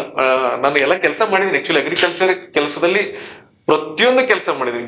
ಗಳೆ ಹೊಡೆಯೋದು, ಕುಂಟಿ ಹೊಡೆಯೋದು, ಕಬ್ಬು ಹಚ್ಚೋದು, ಕಬ್ಬು ಹರಗೋದು, ಔಷಧ ಹೊಡೆಯೋದು, ಲಾಗುಡ್ ಹಾಕೋದು, ಪ್ರತಿಯೊಂದು ಈಗಲೂ ಬಿಟ್ರೆ ಈಗಲೂ ಮಾಡ್ತೀನಿ. ಅಷ್ಟು ಕೆಪಾಸಿಟಿ ಮಾಡಿದ್ದೀನಿ. ಅಗ್ರಿಕಲ್ಚರ್ ಎಕ್ಸ್ಪೀರಿಯನ್ಸ್ ಇದೆ. ಬಟ್ ಏನಂದ್ರೆ ನಾನು ಒಂದೇ ಇಷ್ಟ ವಿಚಾರ ಮಾಡಿದೆ, ಅಗ್ರಿಕಲ್ಚರ್ ಯಾವಾಗ ಬೇಕಾದಾಗೂ ಮಾಡ್ಬೋದು. ಕೂಲಿ ನಾಲಿ ಯಾವಾಗ ಇದು ಎಲ್ಲೂ ಸಿಗ್ಲಿಲ್ಲ ಅಂತ ತಿಳ್ಕೊರಿ, ಏನೂ ಆಗ್ಲಿಲ್ಲ ಅಂದ್ರೆ ಕೊನೆಗೆ ಅದನ್ನಂತೂ ನಾವು ಮಾಡೇ ಮಾಡ್ಬೋದು, ಬೇರೆ ಏನೋ ಅವಕಾಶ ಇಲ್ಲ. ಆದ್ರೆ ನನಗ್ ಮನಸ್ಸಿಗೆ ಬಂದಾಗ ನಾವು ಓದಿ, ಮನಸ್ಸಿಗೆ ಬಂದದ ಸಮಯದಲ್ಲಿ ಓದಿ ನಾನು ಏನಾರ ಆಗ್ಬೋದನ? ಸಾಧ್ಯತೆನ್ರಿ? ಅದಕ್ಕೆ ಹೇಳಿದ್ವಿ age group. This is the age group. ನಿಮ್ದೇನ್ ಏಜ್ ಐತ್ಲ ಈಗ, ಈ 5 ವರ್ಷ 10 ವರ್ಷದ ಅವಧಿಯೊಳಗ್ ನೀವೇನ್ ಮಾಡ್ಬೇಕಾಗಿಲ್ಲ. ಇವಾಗ ಏನಾದ್ರೂ ಮಾಡಿದ್ರಿ, ಇಲ್ಲ ಅಂತಂದ್ರೆ ಏನಿಲ್ಲ. ಲೈಫ್ ಅಲ್ಲೇ ಮತ್ತೆ ಹೋಗಿ ನಾವು ಹುಡುಕ್ಬೇಕಾಗ್ತದೆ. ನಮ್ಮ ಊರಲ್ಲಿ ಏನ್ ಮಾಡ್ಬೇಕು, ಯಾವ ಕೆಲಸ ಮಾಡ್ಬೇಕು, ಏನು ಕಿರಾಣಿ ಅಂಗಡಿ ಇಡ್ಲ, ಏನಾದ್ರು ಏನು ಯಾವ್ದಾದ್ರು ಪೆಟ್ರೋಲ್ ಬಂಕ್ ಅಲ್ಲಿ ಕೆಲಸ ಮಾಡ್ಲ, ಏನಾದ್ರೂ ಒಂದು ಮಾಡ್ಲೇಬೇಕಲ್ಲ ನಾವೆಲ್ಲರೂ. ಅಲ್ಲಿ ಹೋಗಿ ಅವಾಗ ಹುಡುಕಾಡೋಕ್ಕಿಂತ ಈಗ ನಿಮ್ ಕೈಯಾಗೈತಲ್ಲಪ್ಪ, ಈಗ ಹೋದ್ರಿ. ನಾನು ಹಾಗೆ ಸ್ಟಾರ್ಟ್ ಆದಂತ ಜರ್ನಿ ಇಂಡಿಯನ್ ಪೋಸ್ಟಲ್ ಡಿಪಾರ್ಟ್ಮೆಂಟ್ಗೆ ನಾನು ಅಪ್ಲಿಕೇಶನ್ ಹಾಕಿದೆ, ಎಕ್ಸಾಮ್ ಬರೆದೆ. ಎಕ್ಸಾಮ್ ಅಲ್ಲಿ ಸ್ವಲ್ಪ ಜನರಲ್ ನಾಲೆಜ್ ಚೆನ್ನಾಗಿರೋದಕ್ಕೆ ಸೆಲೆಕ್ಷನ್ ಆಯ್ತು. ಮನೆಗ್ ಕರೆದು ನೌಕರಿ ಕೊಟ್ರು. ಹೌದಾ? ಹಾಗೆ ನೌಕರಿ ಸ್ಟಾರ್ಟ್ ಮಾಡಿ ಆ ನೌಕರಿಗೆ ಹೋದ್ಮೇಲೆ ನಾನು ಹೇಳ್ತಾ ಇದ್ದೆ ನೋಡ್ರಿ, ಗುರಿ ಮತ್ತು ಉದ್ದೇಶದ ಬಗ್ಗೆ ಹೇಳ್ತಾ ಇದ್ದೆ. ನನಗೆ ಇನ್ನೂ ಎಷ್ಟು ಸರ್ವಿಸ್ ಇದೆ ಅಂತ ವಿಚಾರ ಮಾಡಿದಾಗ, ಜಾಯಿನ್ ಮಾಡಿದಾಗ 41 ವರ್ಷ ಸರ್ವಿಸ್ ಇತ್ತು. ನಾನ್ ಅನ್ಕೊಂಡೆ, ಈ 40 ವರ್ಷ ನಾನು ಪೋಸ್ಟ್ ಆಫೀಸ್ ಹೆಂಗ್ ಜೀವನ ಮಾಡೋದು, ಬಾಳ ಜೀವನ ಎಲ್ಲ ಹಿಂಗ ಹೊಡಿತಲ್ಲ ಅಂತ ಕ್ಲರ್ಕ್ ಆಗಿ ಜಾಯ್ನ್ ಆಗಿ ಅದು ಪ್ರಮೋಷನ್ಸ್ ಎಲ್ಲ ಚೆಕ್ ಮಾಡಿದೆ. ಆ ಪ್ರಮೋಷನ್ ಏನೂ ಬರೀದೇ ಇದ್ರೆ ಪ್ರಮೋಷನ್ ಆಗೋದಿಲ್ಲ. ಇದು ಒಂದ್ 20-30 ವರ್ಷ ಆಗಿದ್ರೆ ಕ್ಲರ್ಕ್ ಆಗಿ ಇರ್ಬೇಕಾಯ್ತು, ಹಂಗೆ ಹಿಂಗಂತ ವಿಚಾರ ಮಾಡಿ. ಇದು ನಂದು ಅಲ್ಲ, ನಾನು ಕೆಲಸ ಮಾಡ್ಬೇಕು, ಏನಾದ್ರು ಮುಂದೆ ಹೋಗ್ಬೇಕು. ಹಾಗಾದ್ರೆ ಎಕ್ಸಾಮ್ಸ್ ಎಲ್ಲ ಬರೀಬೇಕಾದ್ರೆ ಅಲ್ಲಿ ಇನ್ಸ್ಪೆಕ್ಟರ್ ಅಂತ ಇತ್ತು. ನಾನು ಅಪಾಯಿಂಟ್ಮೆಂಟ್ ಆಗಿದ್ದು ಅಸಿಸ್ಟೆಂಟ್, ಪೋಸ್ಟಲ್ ಅಸಿಸ್ಟೆಂಟ್ ಅಂತ ಹೇಳಿ, ಅದು ಸಿಸ್ಟಮ್ ಅಡ್ಮಿನ್ ಅಂತ ಕೆಲಸ ಮಾಡ್ತಿದ್ದೆ. ಸೊ ಅವಾಗ ಈ ಇಷ್ಟು ವರ್ಷ ನಾನು ಇಲ್ಲಿದ್ರೆ ಭಾಳ ಅಂದ್ರೆ ಒಂದು 5 ವರ್ಷ ಆದ್ಮೇಲೆ ಇನ್ಸ್ಪೆಕ್ಟರ್, ಅದಾದ್ಮೇಲೆ 10 ವರ್ಷಕ್ಕೆ ಅಸಿಸ್ಟೆಂಟ್ ಏನೋ ಸೂಪರ್ಡೆಂಟ್ ಆಫ್ ಪೋಸ್ಟ್, ಅದಾದ್ಮೇಲೆ ಮತ್ತೆ ಒಂದು 10 ವರ್ಷ ಕೆಲಸ ಮಾಡಿದೆ. SP ಅಂತ ಸೂಪರ್ಡೆಂಟ್ ಆಫ್ ಪೋಸ್ಟ್ ಅಂತ ಹೇಳಿ ಕೆಲಸ ಇತ್ತು. ಇದು ಯಾಕೋ ನಂಗೆ ಬಹಳ ಲಾಂಗ್ ಜರ್ನಿ ಅನ್ಸಾಕೈತಿ. ಇಷ್ಟೆಲ್ಲ ಹೋಗಿ SP ಆಗ್ಬೇಕಾರೆ ನಾನು ಡಿವಿಷನಲ್ ಆಫೀಸಲ್ಲಿ ಕೆಲಸ ಮಾಡ್ಬೇಕಾದ್ರೆ ಕೆಲಸ ಮಾಡೋದು ಕ್ಲರ್ಕ್ ಆಗಿ ಕೆಲಸ ಮಾಡ್ತಿದ್ರು, ಕಣ್ಣಿಡೋದು ಮಾತ್ರ ದೊಡ್ಡ ಕುರ್ಚಿ ಮೇಲೆ ಕಣ್ಣಿಡ್ತಿದ್ದೆ. ಏನ್ ಆಗ್ಬೇಕು, ಏನ್ ಮಾಡೋದು ಅಂದ್ರೆ ಯಾರೇ ಇಲ್ದಾಗ ಹೋಗಿ ಕುರ್ಚಿ ಮೇಲೆ ಕೂತ್ ಬರೋದಲ್ಲ. ಕುಂತ್ರ ಅಧಿಕೃತವಾಗಿ ಕುಂಡ್ಬೇಕು. ಹಾಗೆ ಸ್ಟಾರ್ಟ್ ಆದಂತ ಜರ್ನಿ ಸೀರಿಯಸ್ ಆಗಿ ನಾನು ಓದ್ಲಿಕ್ಕೆ ಸ್ಟಾರ್ಟ್ ಮಾಡಿದೆ. 2011 ಬ್ಯಾಚ್ ಬರ್ದೆ. 2011 ಬ್ಯಾಚ್ ಅಲ್ಲಿ ತಹಸೀಲ್ದಾರ್ ಸೆಲೆಕ್ಷನ್ ಆದ. ಹೇಗಾಗ್ಬೇಕು ಕೇಳ್ರಿ, ನಿಮ್ಗೆ ಅದ್ರ ಒಳಗಿಂದ ಸ್ಟೋರಿ ಗೊತ್ತಿಲ್ಲ. ಸೆಲೆಕ್ಷನ್ ಆದ, ಅಪಾಯಿಂಟ್ಮೆಂಟ್ ಆಯ್ತು, ಅಪಾಯಿಂಟ್ಮೆಂಟ್ ಆರ್ಡರ್ ಆಯ್ತು, ಮನೆಗೆ ಬಂದು ಇನ್ನೇನು ನಾಳೆ ನಾಡ್ದು ಜಾಯ್ನ್ ಆಗ್ಬೇಕು ಅನ್ನೋಕ್ಕಿಂತ ಮುಂಚೆನ ಒಂದು 100 ಜನ ಸನ್ಮಾನ ಮಾಡ್ರು ಏನ್ರಿ, ಕರ್ಸಿ ನಮ್ ಊರ್ ಹುಡುಗ ತಹಸೀಲ್ದಾರ್ ಆಗ್ಯಾನ ಇನ್ನೇನಂತ ಹೇಳಿ. ಏನಾಯ್ತು ಹೇಳ್ರಿ, 15 ದಿನದಾಗ ಅಂದ್ರೆ ಗೌರ್ಮೆಂಟ್ ಆ ನೋಟಿಫಿಕೇಶನ್ ಕ್ಯಾನ್ಸಲ್ ಮಾಡಿ ನಮ್ದು ಅಪಾಯಿಂಟ್ಮೆಂಟ್ ಆರ್ಡರ್ ಕ್ಯಾನ್ಸಲ್ ಆಗ್ಬಿಟ್ಟು. ಹೀಗೆ ಎಷ್ಟೋ ಆಗ್ತವೆ. ಈಗ ಮನ್ಮನೆ ನೋಡ್ರಿ, ನಿಮ್ಗೆಲ್ಲ ಗೊತ್ತಿರೋ ಮನ್ಮನೆ PSI ಬ್ಯಾಚ್ ಒಂದಾಗಿ ಪಾಪ ಹುಡುಗರು ಆಯ್ತಲ್ಲ. ಸೊ ಬಟ್ ಏನ್ ಬೇಕಾದಾಗಲ್ರಿ, ಜೀವನಕ್ಕಿಂತ ಯಾವ್ದು ದೊಡ್ಡದಲ್ಲ. ಹೌದಾ? ಹೊಳ್ಳಿ ಸೆಲೆಕ್ಷನ್ ಆಗಬಹುದು, ಆಗದೇನೂ ಇರ್ಬೋದು, ಅದೆಲ್ಲ ಮುಖ್ಯ ಅಲ್ಲ. ಬಟ್ ಕೆಲವೊಬ್ರೆಲ್ಲ ಡಿಸಪಾಯಿಂಟ್ ಆಗ್ತಾರೆ, ಬಹಳ ಡಿಪ್ರೆಷನ್ಗೆ ಹೋಗ್ತಾರೆ, ಏನ್ ಜೀವನಾನ ಮುಗಿದು ಹೋಯ್ತು ಅಂತ ತಿಳ್ಕೊಳ್ತಾರೆ. ನಾನು ಸೆಲೆಕ್ಷನ್ ಆದಾಗೂ ಬಹಳ ಮ್ಯಾಲ ಹೋಗಿರ್ಲಿಲ್ಲ, ಮತ್ತೆ ಅದನ್ನ ಅಪಾಯಿಂಟ್ಮೆಂಟ್ ಕ್ಯಾನ್ಸಲ್ ಮಾಡಿದಾಗೂ ಬಹಳ ಮ್ಯಾಲ ಹೋಗಿಲ್ಲ. ಒಂದೇ ನಾಲೆಜ್ ಏನ್ ಬಂತಂದ್ರೆ, ತಹಸೀಲ್ದಾರ್ ದೊಡ್ಡದಲ್ಲ, ಅದ್ರ ಮ್ಯಾಲ ಮುರಾರ್ ತಾಲೂಕಿಗೆ ಕೆಲಸ ಮಾಡುವ ಅಸಿಸ್ಟೆಂಟ್ ಕಮಿಷನರ್ ದೊಡ್ಡ ಪೋಸ್ಟ್ ಐತಿ. ಅದನ್ನು ಇದೇ ಎಕ್ಸಾಮ್ ಬರೆದ ಪಾಸ್ ಆಗ್ಬೇಕು ಅನ್ನೋ ನಾಲೆಜ್. ಒಂದ್ ಎಕ್ಸಾಮ್ ಬರೆದು ಫಸ್ಟ್ ಇದ್ರಲ್ಲಿ ಅಟೆಂಪ್ಟ್ ಅಲ್ಲಿ ಪಾಸ್ ಆದ್ಮೇಲೆ ನಮ್ಗೆ ಆ ನಾಲೆಜ್ ಬಂತು. ಈ ಇವನ್ ನಾ ಪೋಸ್ಟ್ ಆಫೀಸ್ನಾಗ ಇದ್ದಾಗ ಈ ಸಿವಿಲ್ ಸರ್ವಿಸ್ ಡೈವರ್ಟ್ ಆಗೋದು ಬಹಳ ಒಂದು ಬಹಳ ವಿಚಿತ್ರವಾದ ರೀಸನ್ ಇದೆ. ನಮ್ ಊರವ್ರು ಬರೋರು ಚಿಕ್ಕೋಡಿ, ಕಬ್ಬೂರ್ ಊರ್ ನಮ್ದು, 20 ಕಿಲೋಮೀಟರ್ ಬರೋರು. ಅವಾಗ ಇವಾಗ ಟೈಮ್ ಐತಿಲ್ ಸರ್ ನಿಮಗೆ ಮಾತಾಡ್ಬೋದಲ್ಲ? ಯಾಕಂದ್ರೆ ನಿಮ್ದು ಲಂಚ್ ಟೈಮ್, ನಂದ್ಗ ಲಂಚ್ ಇಲ್ಲ, ನಮ್ ಮಧ್ಯಾಹ್ನ ಊಟ ಮಾಡಲ್ಲ. ಸೊ ಚಿಕ್ಕೋಡಿಯಲ್ಲಿ ನೀವು ಸರ್ಕಲ್ ಅಲ್ಲಿ ಹೆಡ್ ಪೋಸ್ಟ್ ಆಫೀಸ್ ಇದೆ, ಅದ್ರ ಹಿಂದೆ ಡಿವಿಷನಲ್ ಆಫೀಸ್ ಇದೆ. ಈ ಗೌರ್ಮೆಂಟ್ ನೌಕರಿಗೆ ಹೋದ್ರೆ ಹೆಂಗಂದ್ರೆ 12 ಗಂಟೆಗೆ ಚಾ, ಕರೆಕ್ಟ್ 1:30 ಊಟ, 1 ತಾಸು ಅಲ್ಲಿ, ಅರ್ಧ ತಾಸು ಬ್ರೇಕ್, ಮತ್ತೆ ಅಲ್ಲಿ ಒಂದ್ ಸ್ವಲ್ಪ ಪೇಪರ್ ಓದೋದು, ಮತ್ 4 ಗಂಟೆಗೆ ಮತ್ತೊಂದ್ ಚಾ, 5 ಗಂಟೆಗೆ ಆ ಕಡೆ ನೋಡಿ ಟೈಮ್ ನೋಡಿ ಎದ್ದು ಹೋಗೋದಿದೆ. ಅಲ್ಲಿ ಇರ್ತದ ವ್ಯವಸ್ಥೆ, ಹಿಂಗಿರ್ತದ. ಬಟ್ ನಾನು ಯಾವಾಗೂ ಹಂಗ ಕೆಲಸ ಮಾಡ್ಲಿಲ್ಲ. ಹಿಂಗಿದ್ದಾಗ ನಾವು ಈ ಟೀ ಬ್ರೇಕ್ ಇದ್ದಾಗ ನಾನು ಎದ್ದು ಹೋಗ್ತಿರ್ಲಿಲ್ಲ, ಬಿಡಂಗಿಲ್ಲ. ಇಲ್ಲಿ ಸ್ವಲ್ಪ ನಾವು ಆಫೀಸರ್ ಆಗಿಲ್ಲ, ನಾ ಚಾ ಕುಡಿಯಂಗಿಲ್ಲ ಅಂದ್ರೆ ಕುಡಿಯಂಗಿಲ್ಲ ಬಿಡಿ ಸರ್ ಅಂತ ಬಿಡ್ತಾರೆ. ಅವಾಗ ಹಂಗಿಲ್ಲ, ನೀ ಚಾ ಕುಡಿಯಂಗಿಲ್ಲ ಅಂದ್ರೆ ನಾವು ಹೋಗ್ಬೇಕೋ ಬೇಡ, ಬಾ ನೀ ಚಾ ಕುಡಿಸ್ಬೋ ಅಂತ ಕರ್ಕೊಂಡು ಹೋಗ್ತಿದ್ವಲ್ಲ ಸರ್. ಹೋದಾಗೆಲ್ಲ ಏನಾಗುದು, ರೋಡ್ ಮೇಲೆ ಈ ತಹಸೀಲ್ದಾರ್ ಗಾಡಿ, AC ಗಾಡಿ, ಅದು ನಮ್ಮ ಆಫೀಸ್ ಮುಂದಿಂದ, ಅದು ಆಫೀಸ್ ಒಬ್ಬರು ಇದು ಯಾವ ಗಾಡಿ ಸರ್, ಯಾರು ತಿರುಗಾಡ್ತಾರೆ ಇವರು, ಆಫೀಸರ್ ಅದಾರ, ಹೆಂಗಾಗ್ಯಾರು, ಇಷ್ಟು ನಾಲೆಜ್ ಇಲ್ಲ ನಮಗೆ. ನಾನು ಆಲ್ರೆಡಿ ನೌಕರಿ ಮಾಡತ್ತಿದ್ದೆ. ಹೀಗೆ ಜರ್ನಿ ಇದೆ. 2008-9 ನಾನು ಸರ್ವಿಸ್ ಸೇರಿದಾಗ, 8ರಲ್ಲಿ ನಾನು ಇದನ್ನ ಮಾಡಿದಾಗ, ಆವಾಗ ಈ ಏನಾಯ್ತು, ನಮ್ಮ ಇದನ್ನ ಹೇಳಿದ್ರು, ಇಲ್ಲ ಇದಕ್ಕೆಲ್ಲ ಗ್ರಾಜುಯೇಷನ್ ಆಗ್ಬೇಕು, ಗ್ರಾಜುಯೇಷನ್ ಆದ್ಮೇಲೆ ಇದಕ್ಕೆ ಗೆಸ್ಟೆಡ್ ಪ್ರೊಫೆಷನರ್ ಅಂತ ಎಕ್ಸಾಮ್ ಕರೀತಾರ, ಅದಕ್ಕೆ ನೀನ್ ಅಪ್ಲೈ ಮಾಡಿದ್ಮೇಲೆ ನೀನ್ ಪಾಸ್ ಆದ್ರೆ ಮುಂದೆ ಏನಾದ್ರು ಈ ತರ ಆಫೀಸರ್ ಆಗ್ಬೋದು ಅಂತ ಅನಿಸ್ತು. ಇವ್ರು ಬೇರೆ ಹಿಂಗ್ ಹೇಳಕತ್ರು. ನನ್ಗಾರೆ ಗ್ರಾಜುಯೇಷನ್ ಇಲ್ಲ. ನಾನು ಅವಾಗ ಹುಡುಕ್ಯಾಡಿ ಇದನ್ನ ತಗೊಂಡು ಕರ್ನಾಟಕ ರಾಜ್ಯ ಮುಕ್ತ ಮಾನಸ ಗಂಗೋತ್ರಿ ಏನಿದೆಯಲ್ಲ, ಮುಕ್ತ ವಿಶ್ವವಿದ್ಯಾಲಯ ಇದೆಯಲ್ಲ, ಅಲ್ಲಿ ನಾನು ಬಿಕಾಮ್ ಅನ್ನ ಕಂಟಿನ್ಯೂ ಮಾಡ್ಕೊಂಡೆ ಎಜುಕೇಶನ್. ಅಲ್ಲಿ ಗ್ರಾಜುಯೇಷನ್ ಸ್ಟಾರ್ಟ್ ಆಯ್ತು. ಅವಾಗ ನಮ್ಮ ಊರ್ ಮಂದಿ ಬರೋವ್ರೆ, ಬಂದು ಕಾಕಗಳು ಮಾಮಗಳು ಬರೋರು, ಏನನ್ನವ್ರು ಹೇಳ್ರಿ, ಏನಪ್ಪ ನೌಕರಿ ಏನೋ ಹಿಡಿದಿ, ನಮ್ಗೇನು ಉಪಯೋಗ ಇಲ್ಲ, ನಾವು ಎಂತ ನೌಕರಿ ಹಿಡಿದಿ ನಮಗಂತೂ ಉಪಯೋಗ ಇಲ್ಲ, ಏನ್ ಪೋಸ್ಟ್ ಆಫೀಸ್ ಸಿಸ್ಟಮ್ ಅಡ್ಮಿನ್ ಅಂದ್ರೆ ಏನ, ನಮಗೇನು ಉಪಯೋಗ ಐತಿ, ನೀ ಏನ್ರ ತಲಾಟೆ ಆಗಿದ್ರೆ ಬಾಳ ಚಲೋ. ನಾವು ತಲಾಟೆ ಆಗಿದ್ರೆ ಏನ್ ಚಲೋ, ಅವ್ರಿಗೆ ಉತ್ತಾರ ಡೈರಿ ಅವು ಒಂದು ಕೆಲ್ಸಗಳು ಇರ್ತಿದ್ವು, ಏನು 108 ಕಾಡ್ತಾರೆ, ಇಲ್ಲಿ ಬಾಳ ಹರಾಸ್ಮೆಂಟ್, ಹೋಗಿ ಕ್ಯೂ ಹಚ್ಬೇಕು, ಕೆಲ್ಸಗಳು ಆಗೋದಿಲ್ಲ. ಇಲ್ಲಿ ನೀ ಇದೇ ನಮ್ಮ ಕೆಲ್ಸ ಇಲ್ಲಿ ನಿನ್ ಕಡೆ ಇಲ್ಲ, ನೀ ಬರ್ತಿ ಬರೀ ಚಾ ಕುಡಿಸ್ತಿ, ನಮ್ಗೆ ಉಪಯೋಗ ಇಲ್ಲ. ನಾವು ಇದು ಸ್ವಲ್ಪ ಏನೋ ನಾನು ಮಾಡಕತ್ತಿದ್ದ, ನನ್ಗೆ ಒಳ್ಳೆ ಹ್ಯಾಂಡ್ಸಮ್ ಸ್ಯಾಲರಿ ಇತ್ತು ಅಲ್ಲಿ. ಅಂದ್ರೆ ಕಂಪೇರಿಟಿವ್ಲಿ ಈಗಲೂ ನೋಡ್ರಿ ನೀವು, ಸ್ಟೇಟ್ಗೆ ಸೆಂಟ್ರಲ್ಗೆ ಯಾವಾಗ್ಲೂ ಗುಡ್ ಸ್ಯಾಲರಿ ಇರ್ತದೆ. ಇಲ್ಲಿ SDA ಸ್ಯಾಲರಿ, ಅಲ್ಲಿ FD ಇರ್ತದೆ. ಹಾಗೆ ಇದ್ದಂತ ಇದನ್ನ ಬಿಟ್ರು ಇವ್ರಿಗೇನಪ್ಪ, ನಾನ್ ಚಲೋ ಇದ್ದೇನೆ ಅಂದ್ರು ಇವ್ರಿಗೆ ಸಮಾಧಾನ ಇಲ್ಲಲ್ಲ ಅಂತ ಅನಿಸ್ತಾನೆ. ಅವಾಗ ಇವ್ರ ಮೊದಲೇ ಈ ಗಾಡಿ ಬೇರೆ ನೋಡಿದ್ನಲ್ಲ, ಬಾವು ಅಂತ ತಿರುಗಾಡ್ತಿದ್ರು ರೆಡ್ ಲೈಟ್ ಹಾಕೊಂಡು. ಆವಾಗ ನಾನು ಸ್ವಲ್ಪ ಸೀರಿಯಸ್ ಆಗಿ ಇದ್ರ ಬಗ್ಗೆ ಏನಾದ್ರು ಮಾಡ್ಬೇಕಂದ್ರೆ, ಇನ್ನೇನ್ ಹೊಳ್ಳಿ ತಲಾಟೆ ಹೋದ್ರು ಆಗ್ತಿಲ್ಲ, ಆದ್ರೆ ತಹಸೀಲ್ದಾರ್ ಆಗ್ಬೇಕಂತ ಡಿಸೈಡ್ ಮಾಡಿದೆ. ಅಲ್ಲಿವರೆಗೆ ತಹಸೀಲ್ದಾರ್ ಆಫೀಸ್ ನೋಡಿಲ್ಲ, ತಹಸೀಲ್ದಾರ್ ಚೇಂಬರ್ ಕಡೆ ಹೋಗಿಲ್ಲ, ಹೊರಗಡೆ ತಿರುಗಾಡೋದು ಗಾಡಿ ಒಂದು ನೋಡಿದ್ದೆ. ಸೀರಿಯಸ್ ಆಗಿ ಎಫರ್ಟ್ ಮಾಡ್ಲಿಕ್ಕೆ ಸ್ಟಾರ್ಟ್ ಮಾಡಿದ್ವಿ. ನಂದು 9 to 5 ಜಾಬ್ ಇತ್ತು. ಬೆಳಗ್ಗೆ 9 ಗಂಟೆಗೆ ಆಫೀಸ್ ಸ್ಟಾರ್ಟ್ ಆಗ್ತಿತ್ತು. 9 to 6 ಆಕ್ಚುಲಿ ನಮ್ದು. 9 to 6 6 ಗಂಟೆ ಮುಗಿದ ತಕ್ಷಣ 5 ನಿಮಿಷನಾಗ ರೂಮ್ಗೆ ಹೋಗಿ ಸ್ಟಾರ್ಟ್ ಮಾಡಿದ್ವಿ. ಬೇಸಿಕ್ಸ್ ಎಲ್ಲ ಸ್ಟಾರ್ಟ್ ಮಾಡಿ, ಕಾಂಪಿಟೇಟಿವ್ ಬುಕ್ಸು, ಪೇಪರ್ ರೀಡಿಂಗು, ಮ್ಯಾಗಝಿನ್ಸು, ಸ್ವಲ್ಪ ಎಲ್ಲ ನನ್ಕಿಂತ ಮುಂಚೆ ಆದವರು ಒಬ್ರು ಒಂದಿಷ್ಟು ಜನ ಗೈಡ್ ಇದ್ರು, ಅವರು ಮಟೀರಿಯಲ್ ಎಲ್ಲ ಕೊಡ್ತಿದ್ರು, ಅದನ್ನ ನೋಡ್ಕೊಂಡು ಪ್ರಿಪರೇಷನ್ ಸ್ಟಾರ್ಟ್ ಮಾಡಿದ್ವಿ. ಮತ್ತೆ ನಾನು 2 ಸರಿ ಬರೋದು 2 ಸರಿ ಪಾಸ್ ಆದ್ರೂ ಕೂಡ ಯಾವುದೇ ಕೋಚಿಂಗ್ ನಾನು ಹೋಗಿಲ್ಲ. ಪರ್ಸನಲಿ ನನ್ನ ಸೆಲ್ಫ್ ಸ್ಟಡಿ ಮೇಲೆ ಬಂದಿದ್ದೀನಿ 2 ಸರಿ ಕೂಡ. ಬಟ್ ಇದು ಏನಂದ್ರೆ ಗೈಡೆನ್ಸ್ ಚೆನ್ನಾಗಿತ್ತು, ನನಗೆ ಚೆನ್ನಾಗಿ ಗೈಡೆನ್ಸ್ ಇತ್ತು. ಒಂದ್ಸರಿ ಪಾಸ್ ಆದೆ, ಬಟ್ ಅದು ಅಪಾಯಿಂಟ್ಮೆಂಟ್ ಆರ್ಡರ್ ಬಂತು, ಬಟ್ ಜಾಯ್ನ್ ಆಗ್ಲಿಲ್ಲ. ಮತ್ತೊಂದ್ಸರಿ ಇದನ್ನಾದೆ. ಈಗ 7-8 ವರ್ಷದಲ್ಲಿ ಈ 7 ವರ್ಷ ಆಗಿ ಹೋಯ್ತು, ಈಗ ಕೆಲಸ ಮಾಡ್ತಿದ್ವಿ. ಬಟ್ ಈ ಪರ್ಟಿಕ್ಯುಲರ್ ಟೈಮ್ ಆಯ್ತು, ಇವನ್ ನಾ ಪೋಸ್ಟ್ ಆಫೀಸ್ನಾಗ ಕೆಲಸ ಮಾಡ್ಬೇಕಾದ್ರು ಒಂದೊಂದ್ಸರಿ ನನಗೆ ಟಾಸ್ಕ್ ಅಂತ ಕೊಟ್ರೆ, ಟಾಸ್ಕ್ ನನ್ ಮುಂದೆ ಕೆಲಸ ಇದೆ ಅಂದ್ರೆ ನಾವು ಒಟ್ಟ ಮಕ್ಕಳಲ್ಲ, ಕೆಲಸ ಮುಗಿಸೋದಕ್ಕ ಹೋಗೋದನ್ನಿಲ್ಲ. ಇವನ್ ನೀವು ನೋಡ್ಬೇಕಾದ್ರೆ ನನ್ನ ಆಫೀಸ್ದ ಎಲ್ಲ ಈ ಆಫೀಸ್ ಮಾಡ್ಬಿಟ್ಟಿನಿ. ಈಗೇನ್ ರಿಪೋರ್ಟ್ ಯಾರ ಕಡೆ ಬೇಕಾದವ್ರ ಕಡೆ ನನ್ನ ಟೇಬಲ್ ಮೇಲೆ ಆಗ್ಲಿ ಮತ್ತು ನನ್ನ ಈ ಆಫೀಸ್ದಾಗಲಿ ಫೈಲ್ ಇದ್ದು ಅಂದ್ರೆ ನಾನು ಆಫೀಸ್ ಬಿಟ್ಟು ಹೋಗೋದನ್ನೇ ಇಲ್ಲ. ಅದ್ ಏನಾದ್ರೂ ಬಹಳ ಡಿಸ್ಕಷನ್ ಇರ್ಬೇಕು, ಏನಾದ್ರು VC ಅವ್ರ ಜೊತೆ ಅಲ್ಲಿ ಇಲ್ಲಿ ಡಿಸ್ಕಷನ್, ನೀವು ಡಿಸಿಷನ್ ತಗೊಳ್ಳೋದಿದ್ರೆ ಮಾತ್ರ ಅದು ಒಂದು ಪೆಂಡಿಂಗ್ ಇರ್ತದೆ. ಇಲ್ಲಾಂದ್ರೆ ಸ್ವಚ್ಛ ಮಾಡದೆ ಹೋಗೋದಿಲ್ಲ. ಇದು ಆಸ್ ಎ ಕ್ಲರ್ಕ್ ಇಂದ ನಾನು ರೂಢಿ ಇಟ್ಕೊಂಡಿದ್ದೀನಿ, ಆಸ್ ಎ ಆಫೀಸರ್ ಆದ್ಮೇಲೆ ಕೂಡ ರೂಢಿ ಇಟ್ಕೊಂಡಿದ್ದೀನಿ. ಎಷ್ಟೋ ಜನ ರೈತರ ಕೆಲಸ ಮಾಡುವಾಗ ಕೂಡ ಇದನ್ನ ರೂಢಿ ಇಟ್ಕೊಂಡು ಎಷ್ಟೋ ಜನರಿಗೆ ಟೈಮ್ಲಿ ಬಟ್ ಎಡ್ತಾಕ್ ಬರೋದಪ್ಪ ರೈತರಿಗೆ. ಏನ್ ನಮ್ಮ ಕಾಕಾಗಳು ಕೆಲಸ ಮಾಡಿದ್ರೆ ಅಷ್ಟೇ ಕೆಲಸ ಅಲ್ಲ, ಒಳ್ಳೆ ಚಿಕ್ಕೋಡಿ ಕೆಲಸ ಮಾಡಿದೆ ಆ ಮಾತು ಬೇರೆ. ನಾನು ಜಮಖಂಡಿ AC ಮಾಡಿದೆ, ರಾಯಚೂರು AC ಮಾಡಿದೆ. ಇವತ್ತು ಕೂಡ ಅಲ್ಲೆಲ್ಲ ಬಹಳ ಜನ ನೆನೆಸ್ತಾರೆ. ಯಾಕಂದ್ರೆ ನಾವು ಯಾರಿಗೂ ಕೂಡ ಅಂದ್ರೆ ಅನಿವಾರ್ಯ ಕಾರಣಗಳಿಂದ ಏನಂದ್ರೆ ಬಂದವ್ರಿಗೆಲ್ಲ ಎಲ್ಲಾ ಕೆಲಸ ಮಾಡಿಕೊಡುವಂತ ದೊಡ್ಡ ದೈವಿ ಶಕ್ತಿ ನಮ್ಮಲ್ಲಿ ಇಲ್ಲ, ಯಾರಿಗೂ ಇಲ್ಲ ನೋಡ್ರಿ. ಅದು ಯಾರಿಗೂ ಆಗೋದಿಲ್ಲ. ದೇವ್ರನ್ನ ಬೈತೇವ್ ನಾವು, ದೇವ್ರೆಲ್ಲ ಕೊಡ್ತಾನೆ, ನಮ್ಗೆ ಕೇಳಿದ್ದಲ್ಲ ಕೊಡಲ್ಲ. ಹಂಗೆ ಆಫೀಸರ್ಸ್ಗೆ ಸಮ್ ಲಿಮಿಟೇಷನ್ಸ್ ಅವ, ಕಾನೂನಾಗ ಏನದ ಅಷ್ಟ ಮಾಡಕ್ ಸಾಧ್ಯ ಇದೆ, ಅಂತವಂತೂ ಮಾಡೇ ಮಾಡ್ತೀವಿ. ಬಟ್ ಟೈಮ್ಲಿ ಅದನ್ನ ಕೊಡ್ಕೊತ ಬಂದಿದೀವಿ. ಹೀಗಾಗಿ ಜನ ಅದನ್ನ ಬಹಳ ನೆನೆಸ್ತಾರ. ಇದು ನನ್ನ ಗುರಿ ಮತ್ತು ಉದ್ದೇಶ ಆಗಿತ್ತು. ನಾನು ಹೇಳಿದೆ ಪೋಸ್ಟ್ ಆಫೀಸ್ 40 ವರ್ಷ ನನಗೆ ಇಲ್ಲಿ ತೆಗಿಯಕ್ಕಾಗಿಲ್ಲ ಅಂತ ನಾನು ಡಿಸೈಡ್ ಮಾಡ್ಕೊಂಡಿದ್ದೆ. That is purpose. ಗುರಿ ಏನಾಗ್ಬೇಕು ಅನ್ನೋದು ಇತ್ತು. ಆವಾಗ ನಾನು ಹೆಂಗೋ ಬೈ ಚಾನ್ಸ್ ಜಾಯ್ನ್ ಆಗಿಬಿಟ್ಟಿದ್ದೆ. ಬಟ್ ಬೈ ಚಾಯ್ಸ್ ನಾನು ಸಿವಿಲ್ ಸರ್ವಿಸ್ ಬಂದಿದ್ದೀನಿ. Whether it is a university or a medical college or a revenue department, ಎಲ್ಲಾ ವೇರಿಯಸ್ ಆಂಗಲ್ ಅಲ್ಲಿ ನಾನು ಕೆಲಸ ಮಾಡ್ತೀನಿ. ಬಟ್ ಎಲ್ಲಿ ಹೋದ್ರು ಕೂಡ ನನ್ನ ಸ್ಯಾಟಿಸ್ಫ್ಯಾಕ್ಷನ್ ತಕ್ಕಂತೆ ನಾನು ಕೆಲಸ ಮಾಡ್ತಿರ್ತೇನೆ. ಈ ಒಂದು ಮನೋಭಾವವನ್ನ ದಯವಿಟ್ಟು ನೀವು ಬೆಳೆಸ್ಕೊಡ್ರಿ. ಅದನ್ನ ಆ ಮನೋಭಾವದಿಂದ ನಿಮ್ಮಲ್ಲಿ ಏನಾಗ್ತದೆ, ವೈಯಕ್ತಿಕವಾಗಿ ನೀವು ಬಹಳಷ್ಟು ಬದಲಾವಣೆ ಆಗ್ತೀರಿ. ನಿಮ್ಮನ್ನ ನೀವು ಒಳ್ಳೆಯ ಕೆಲಸಗಳಿಗೆ ತೊಡಗಿಸ್ಕೊಳ್ತೀರಿ.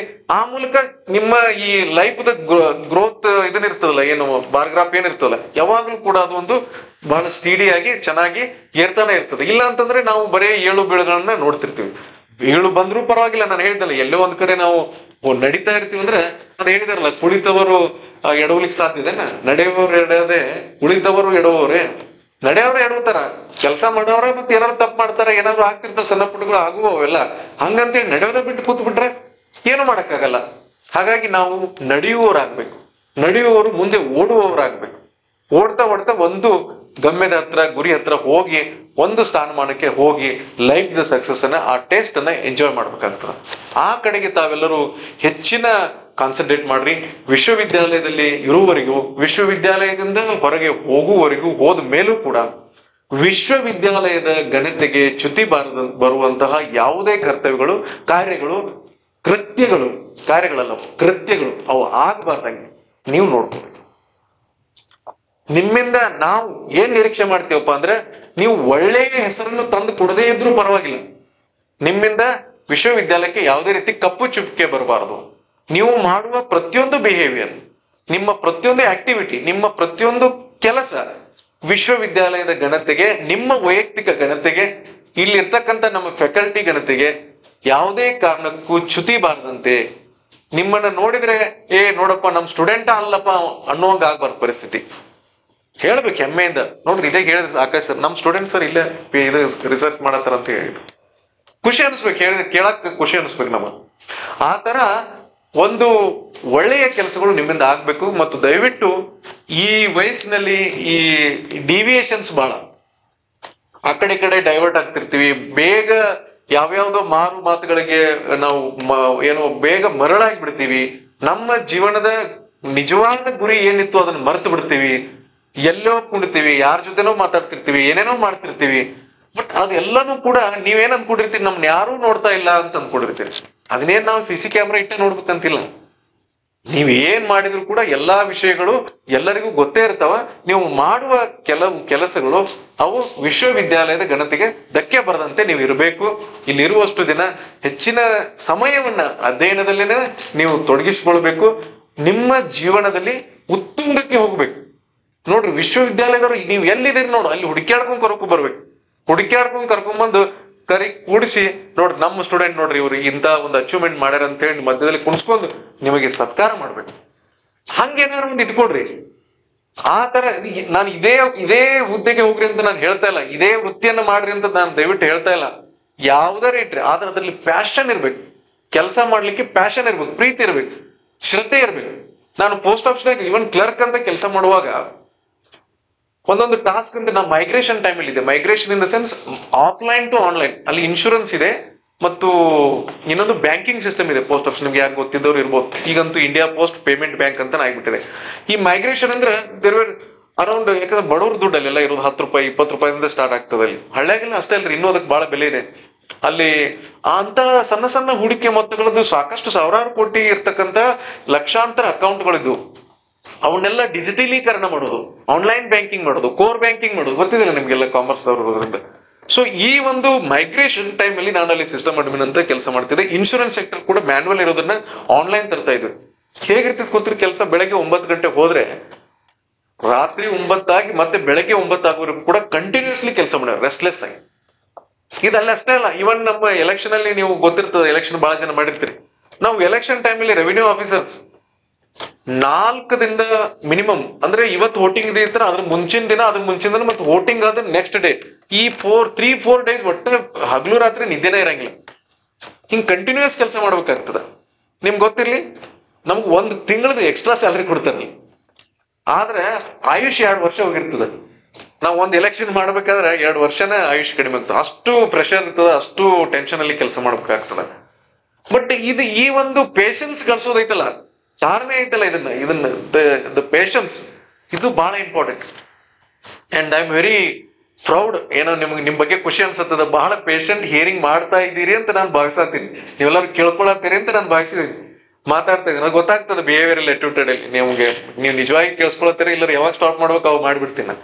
ಬಟ್ ನೀವು ಕೇಳಿಸ್ಕೊಳ್ತಾ ಇರೋದ್ರಿಂದ ಈ ಕೇಳಿಸ್ಕೊಳ್ಳೋದು ಇದೆಯಲ್ಲ, ಇದೊಂದು ದೊಡ್ಡ ತಾಳ್ಮೆ. ಕುಳಿತುಕೊಳ್ಳೋದಿದೆಯಲ್ಲ, ನಮ್ಮ ಸಿವಿಲ್ ಸರ್ವಿಸ್ ಅಲ್ಲಿ ಹೇಗಿದೆ ಅಂದ್ರೆ ಒಂದ್ ದಿನಕ್ಕೆ 2 ಎಕ್ಸಾಮ್ ಬರೀಬೇಕು ನೀವು. 3 ಅವರ್ದೊಂದು 3 ಅವರ್ದೊಂದು, ಮತ್ತು 3 ಅವರಲ್ಲಿ 3 ನಿಮಿಷ ಅಲ್ಲ 3 ಸೆಕೆಂಡ್ ನಿಮ್ಗೆ ಟೈಮ್ ಇರಂಗಿಲ್ಲ. Even you cannot spare 3 seconds in the exam. Question ಓದಿ ಹೊಳೆ ರೀಡ್ ಮಾಡಕ್ಕೂ ನಿಮ್ಗೆ ಚಾನ್ಸ್ ಇರಂಗಿಲ್ಲ. ಓದ್ತಾ ಅಂಡರ್ಲೈನ್ ಮಾಡ್ಕೋಬೇಕು. ಅಂದ್ರೆ ನಾನ್ ಹೇಳಕತ್ತದು, ನೀವು if you want to come in the top 10 position ಅಲ್ಲಿ ಬರ್ಬೇಕಂತಂದ್ರೆ ನೀವು ಆ ಲೆವೆಲ್ಗೆ ನಿಮ್ದು ರೀಡಿಂಗ್ ಇರಬೇಕು, ರೈಟಿಂಗು ಕೂಡ ಹಂಗಿರ್ಬೇಕು. ಹಂಗ ಇದು ನರ್ಚರ್ ಮಾಡ್ಕೋಬಹುದ್ರಿ. ಇದನ್ನ ಎನಿಬಡಿ ಕ್ಯಾನ್ ನರ್ಚರ್. ಈ ಒಂದು ಈ ಪ್ರತಿಭೆಯನ್ನ, ಈ ಒಂದು ಶ್ರದ್ಧೆಯನ್ನ, ಈ ಶ್ರಮವನ್ನ ಯಾರು ಬೇಕಾದ್ರೂ ಇದನ್ನ ಗಳಿಸ್ಕೊಳ್ಬಹುದು.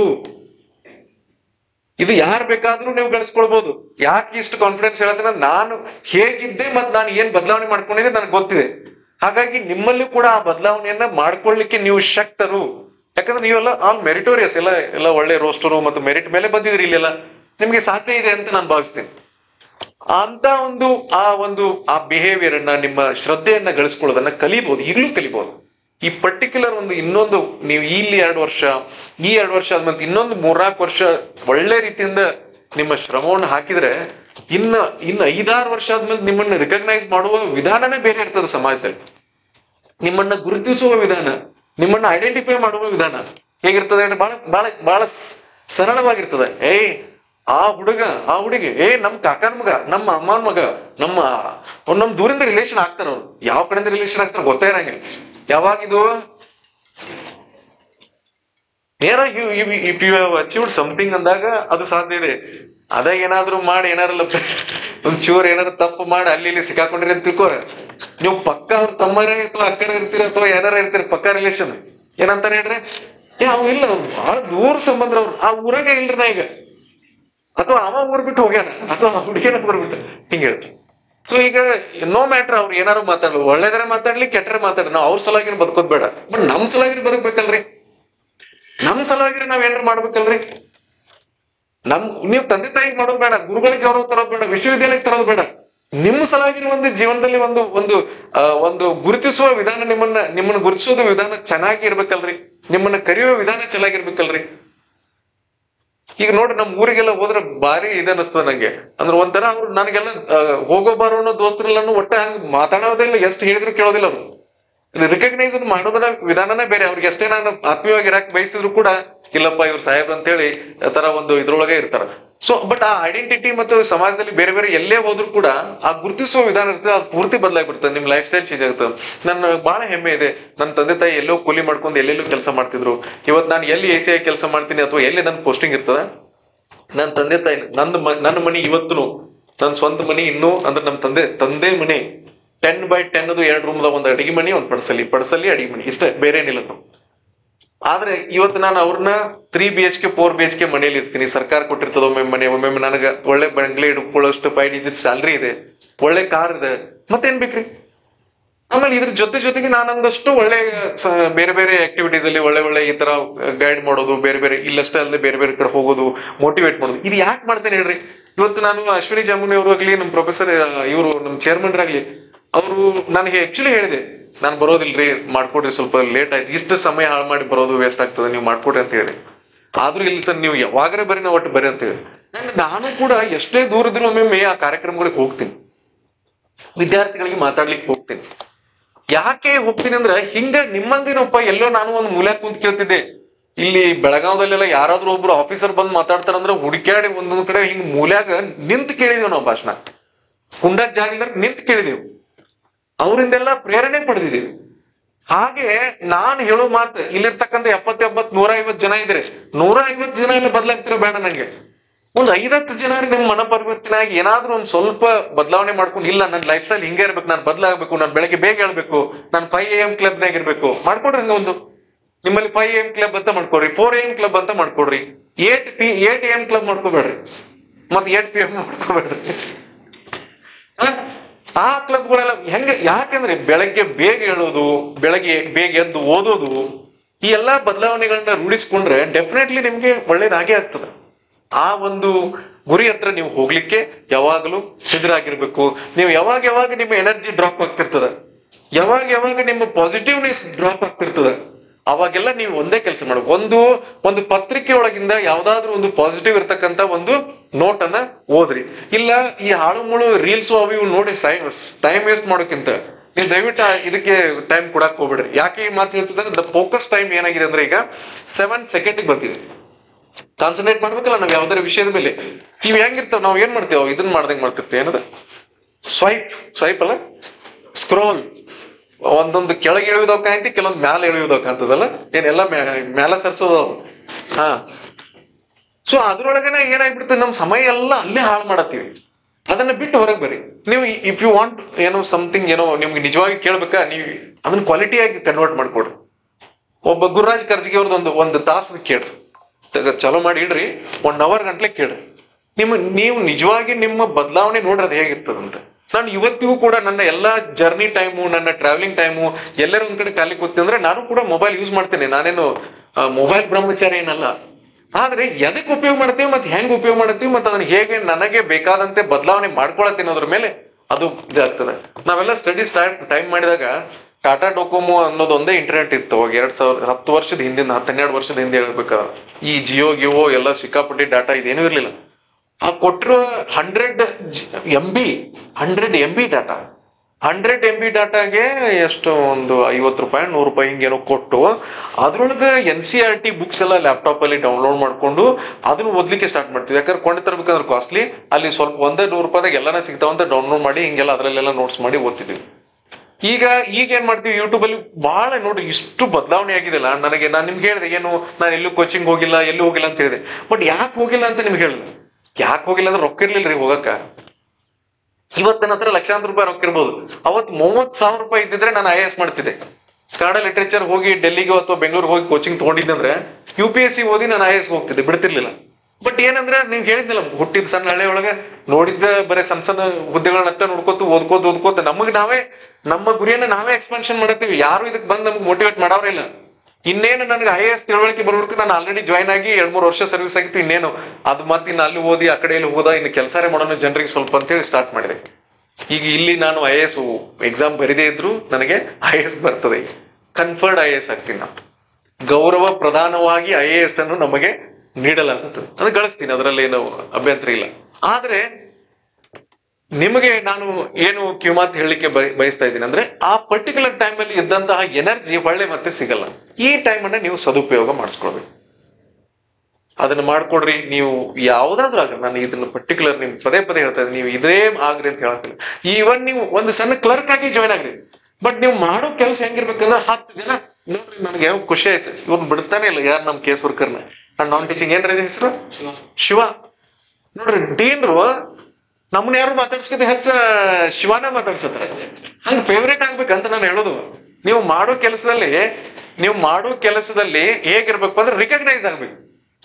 ಐ ಡೋಂಟ್ ನೋ ನಿಮ್ಮ ಕೆಲಸದ ಇಲ್ಲಿ ಹೇಗಿರ್ತದಂತ. ನಾನು ನನ್ನ ಕ್ಲರ್ಕರ್ ಇರ್ಲಿ, ನೀವು ಬಾಸರ್ ಎಲ್ಲಿರಲಿ, ಜನರಿಗೆ ಪ್ರೀತಿಯಿಂದ ಕೆಲಸ ಮಾಡಿ ಅವ್ರಿಗೆ ಹೆಚ್ಚಿನ ಕೆಲಸ ಮಾಡಿಕೊಟ್ರೆ ಅಂದ್ರೆ, ಅವ್ರು ಕೇಳೋಕ್ಕಿಂತ ಹೆಚ್ಚಿನ ನೀವು ಟೈಮ್ ಕೊಟ್ರೆ ಅಂದ್ರೆ ಡೆಫಿನೆಟ್ಲಿ ನಿಮ್ಗೆ ರಿಕಗ್ನೇಷನ್ ಸಿಗ್ತದೆ. ಒಳ್ಳೆ ರೀತಿ ನಿಮಗೆ ಮಾತುಗಳು ಇರ್ತಾವ, ಎಲ್ಲಾನು ಇರ್ತಾವ. ಅದ್ರ ಕಡೆಗೆ ಹೆಚ್ಚಿನ ಲಕ್ಷ್ಯವನ್ನು ಕೊಡ್ರಿ. ಬಹುಶಃ ನಿಮ್ ಸಮಯವನ್ನು ಜಾಸ್ತಿ ತಗೊಂಡಿನಿ. ನ್ಯೂಸ್ ಪೇಪರ್ ದಯವಿಟ್ಟು ಓದೋದು ಬಿಡಬೇಡ್ರಿ. ನೀವ್ ಯಾವ್ದಕ್ಕರೆ ಪ್ರಯತ್ನ ಮಾಡ್ರಿ, ಬಟ್ ನ್ಯೂಸ್ ಪೇಪರ್ ಓದ್ರಿ. ನ್ಯೂಸ್ ನೋಡ್ಬೇಡ್ರಿ, ಏನ್ ಹೇಳ್ರಿ, ನ್ಯೂಸ್ ಓದ್ರಿ. ಮತ್ತೆ ಸಾಧ್ಯ ಆದ್ರೆ ಬೇರೆ ನೀವು ಏನಾದ್ರು ಆಕ್ಟಿವಿಟೀಸ್ ತೊಡಗಿಸ್ಕೊಡ್ರಿ. ಮತ್ತೆ ಒಳ್ಳೆ ನಾನು ಹೇಳಿದಿಲ್ಲ, ನನಗೆ ಬಹಳ ಮೋಟಿವೇಶನ್ ಆಗಿರ್ತಕ್ಕಂಥ ವ್ಯಕ್ತಿಗಳಂದ್ರೆ ಒಬ್ರು ರಿಚರ್ಡ್ ಬ್ರಾನ್ಸನ್ ಅಂತ, ಅವ್ರ ಬಗ್ಗೆ ಸಾಕಷ್ಟು ಬುಕ್ಗಳು ಸಿಗ್ತಾವ, ನಿಮ್ಗೆ ಓದ್ಕೊಡ್ರಿ. ಇವೆಲ್ಲ ಬಹುಶಃ ನಿಮ್ಮ ಈ ಯೋಚನಾ ವಿಧಾನವನ್ನ, ನಿಮ್ಮ ಜೀವನ ಶೈಲಿಯನ್ನ ಬದಲಾಯಿಸ್ಲಿಕ್ಕೆ ಬೇಕಾದಂತ ಒಂದು ದೊಡ್ಡ ಪುಷ್ ಬೇಕಾಗ್ತಲ್ಲ, ಅದನ್ನ ನೀವು ಕೊಡ್ತಾವ ಈ ಪುಸ್ತಕಗಳು. ಅದು ನನಗೆ ಆ ಪುಸ್ತಕಗಳಿಂದ ರಿಚರ್ಡ್ ಬ್ರಾನ್ಸನ್ ಅಂತಕ್ಕಂಥ ಒಬ್ಬ ಮೋಟಿವೇಶನಲ್, ಒಬ್ಬ ಒಳ್ಳೆ industrialist, is a business man, 1000 ಕೋಟಿ ದುಡಿದಾನೆ, ಈಸ್ ಫ್ರಮ್ UK. ಬಟ್ ಅವಂದು ಏನಂತಂದ್ರೆ ಒಂದೇ ಏನು ಡಿಸಿಷನ್ ಮೇಕಿಂಗ್ ಬಗ್ಗೆ ಹೇಳ್ತಾನ ಅವನು. ಹ್ಞೂ ನಮ್ ದೇಶದಾಗ ಇದೊಂದು ದೊಡ್ಡ ಪ್ರಾಬ್ಲಮ್. ಏನ್ ಹೇಳ್ರಿ, ಹ್ಞೂ ಅನ್ನಕ್ಕೂ ದೊಡ್ಡ ಸಮಸ್ಯೆ, ಹ್ಞೂ ಅನ್ನಕ್ಕೂ ದೊಡ್ಡ ಸಮಸ್ಯೆ. ಈ ಹ್ಞೂ ಅನ್ನೋ ಸಮಯಕ್ಕ ಎಷ್ಟು ಸಮಯ ಹಾಳು ಮಾಡ್ತೀವಿ ಅನ್ನೋದು ದಯವಿಟ್ಟು ನೀವು ಒಂದ್ಸರಿ ಬರ್ದ್ ನೋಡ್ರಿ. ಈ ಸಣ್ಣ ಕೆಲಸಗಳು ಇರ್ತಾವ, ಬಹಳ ಏನಿರಂಗಿಲ್ರಿ. ಸಣ್ಣ ನೋಡ್ರಿ, ಯಾವ ವ್ಯಕ್ತಿಯನ್ನು ಕೂಡ ಏನೋ ದೊಡ್ಡ ಸಾಧನೆ ಮಾಡಿದವ್ರು ಏನೋ ದೊಡ್ಡ ಚಮತ್ಕಾರ ಏನು ಮಾಡಿರಂಗಿಲ್ಲ. ಸಣ್ಣ ಬದಲಾವಣೆಗಳ ಮೂಲಕ ಅವರು ದೊಡ್ಡದಾಗಿ ಬೆಳೆತಿರ್ತಾರ ಅಷ್ಟೇ. ಅದನ್ನ ನೋಡ್ರಿ, ನೀವು ಆ ವಿಷಯವನ್ನು ನೋಡ್ರಿ. ಪಟ್ ಅಂತ ಹೇಳ್ತಿರ್ತಾರ ನೋಡಿ, ಎಸ್ ಆರ್ ನೋ. ಈಗ ಎಲ್ಲಾದ್ರೂ ಒಂದು ಕಾರ್ಯಕ್ರಮಕ್ಕೆ ಹೋಗೋದಿದೆ, ಒಂದು ವರ್ಕ್ಶಾಪ್ ಹೋಗೋದಿದೆ, ಹೋಗ್ತೀವ, ಇಲ್ಲ, ಎಸ್, ಇಲ್ಲ, ನೋ ಅಂದ್ರೆ ನೋನೆ. ಅದನ್ನ ಹೇಳಕ್ ನಾವು ಟೈಮ್ ಅನ್ನ ವೇಸ್ಟ್ ಮಾಡಬಾರ್ದು. ಹೀಗೆ ಸಾಕಷ್ಟು ಮೋಟಿವೇಶನಲ್ ಥಾಟ್ಸ್ ನಿಮ್ಗೆ ಸಿಗ್ತಿರ್ತಾವ, ಅಂತವ್ರನ್ನ ಹುಡ್ಕೊಡ್ರಿ. ನನಗದಿಲ್ಲ, ನನಗಿದಿಲ್ಲ, ನನಗೆ ನಮ್ಮ ಅವ್ವ ಅಪ್ಪನ ಸಪೋರ್ಟ್ ಇಲ್ಲ, ನನಗೆಲ್ಲ ಬಾಳ್ ಕಾಡ್ತಾರೋ, ಹಾಗೆ ಹೀಗೆ, ನಮ್ಮ ಅಟ್ಮಾಸ್ಫಿಯರ್ ಸರಿ ಇಲ್ಲ ಅಂತ ಇವೆಲ್ಲ ನೆಪ ಹೇಳಕ್ ಹೋಗ್ಬಿಡ್ರಿ. ಒಬ್ಬ ನಿಕ್ ಅಂತ ಇದಾರೆ, ನಿಕ್ ಅಂತ ಒಬ್ರು ಇದಾರೆ, motivational speaker. Is a motivational speaker. ಅವರಿಗೆ 2 ಕೈ ಇಲ್ಲ, ಅವರಿಗೆ 2 ಕಾಲು ಇಲ್ಲ. And he is A swimmer. Is A swimmer. ನೋಡ್ರಿ ಒಂದ್ಸರಿ ನಿಮ್ಗೆ ಇಷ್ಟ ಆಶ್ಚರ್ಯ ಅನಿಸ್ತದೆ ಹೆಂಗ್ ಮನುಷ್ಯ ಹೆಂಗ್ ಬದುಕೋದು. ಅವ ಹೆಂಗ್ ಬದುಕ್ತಾನಂದ್ರೆ ಹಿಂಗ ಸಾವಿರಾರು ಜನರಿಗೆ ಮೋಟಿವೇಶನಲ್ ಸ್ಪೀಚ್ ಇರುತ್ತೆ. ಹೆಂಗ್ ಬದುಕ್ಬೇಕು ಅನ್ನೋದ್ರ ಬಗ್ಗೆ ಮಾತಾಡ್ತಾನ. ಅವ ಕೈ ಇಲ್ಲ ಕಾಲಿಲ್ಲ, ನಿಮಗೆ ಎಲ್ಲದವೆಲ್ಲ ಗಟ್ಟಿ, ನಮ್ಗೆಲ್ಲ ಇದಾವಿಲ್ಲ. ಮತ್ ನಾವು ಏನಾರು ಮಾಡ್ಬೇಕಲ್ಲ. ಹಾಗೆ ಹೆಚ್ಚಿನ ಸಮಯವನ್ನು ಅದಕ್ಕೆ ಕೊಡ್ರಿ. ನಾನು ಪದೇ ಪದೇ ಹೇಳ್ತಾ ಇದ್ದೀನಿ, ವಿಶ್ವವಿದ್ಯಾಲಯಕ್ಕೆ ಘನತೆ ತರುವ ಕೆಲಸಗಳನ್ನ ಮಾಡ್ರಿ.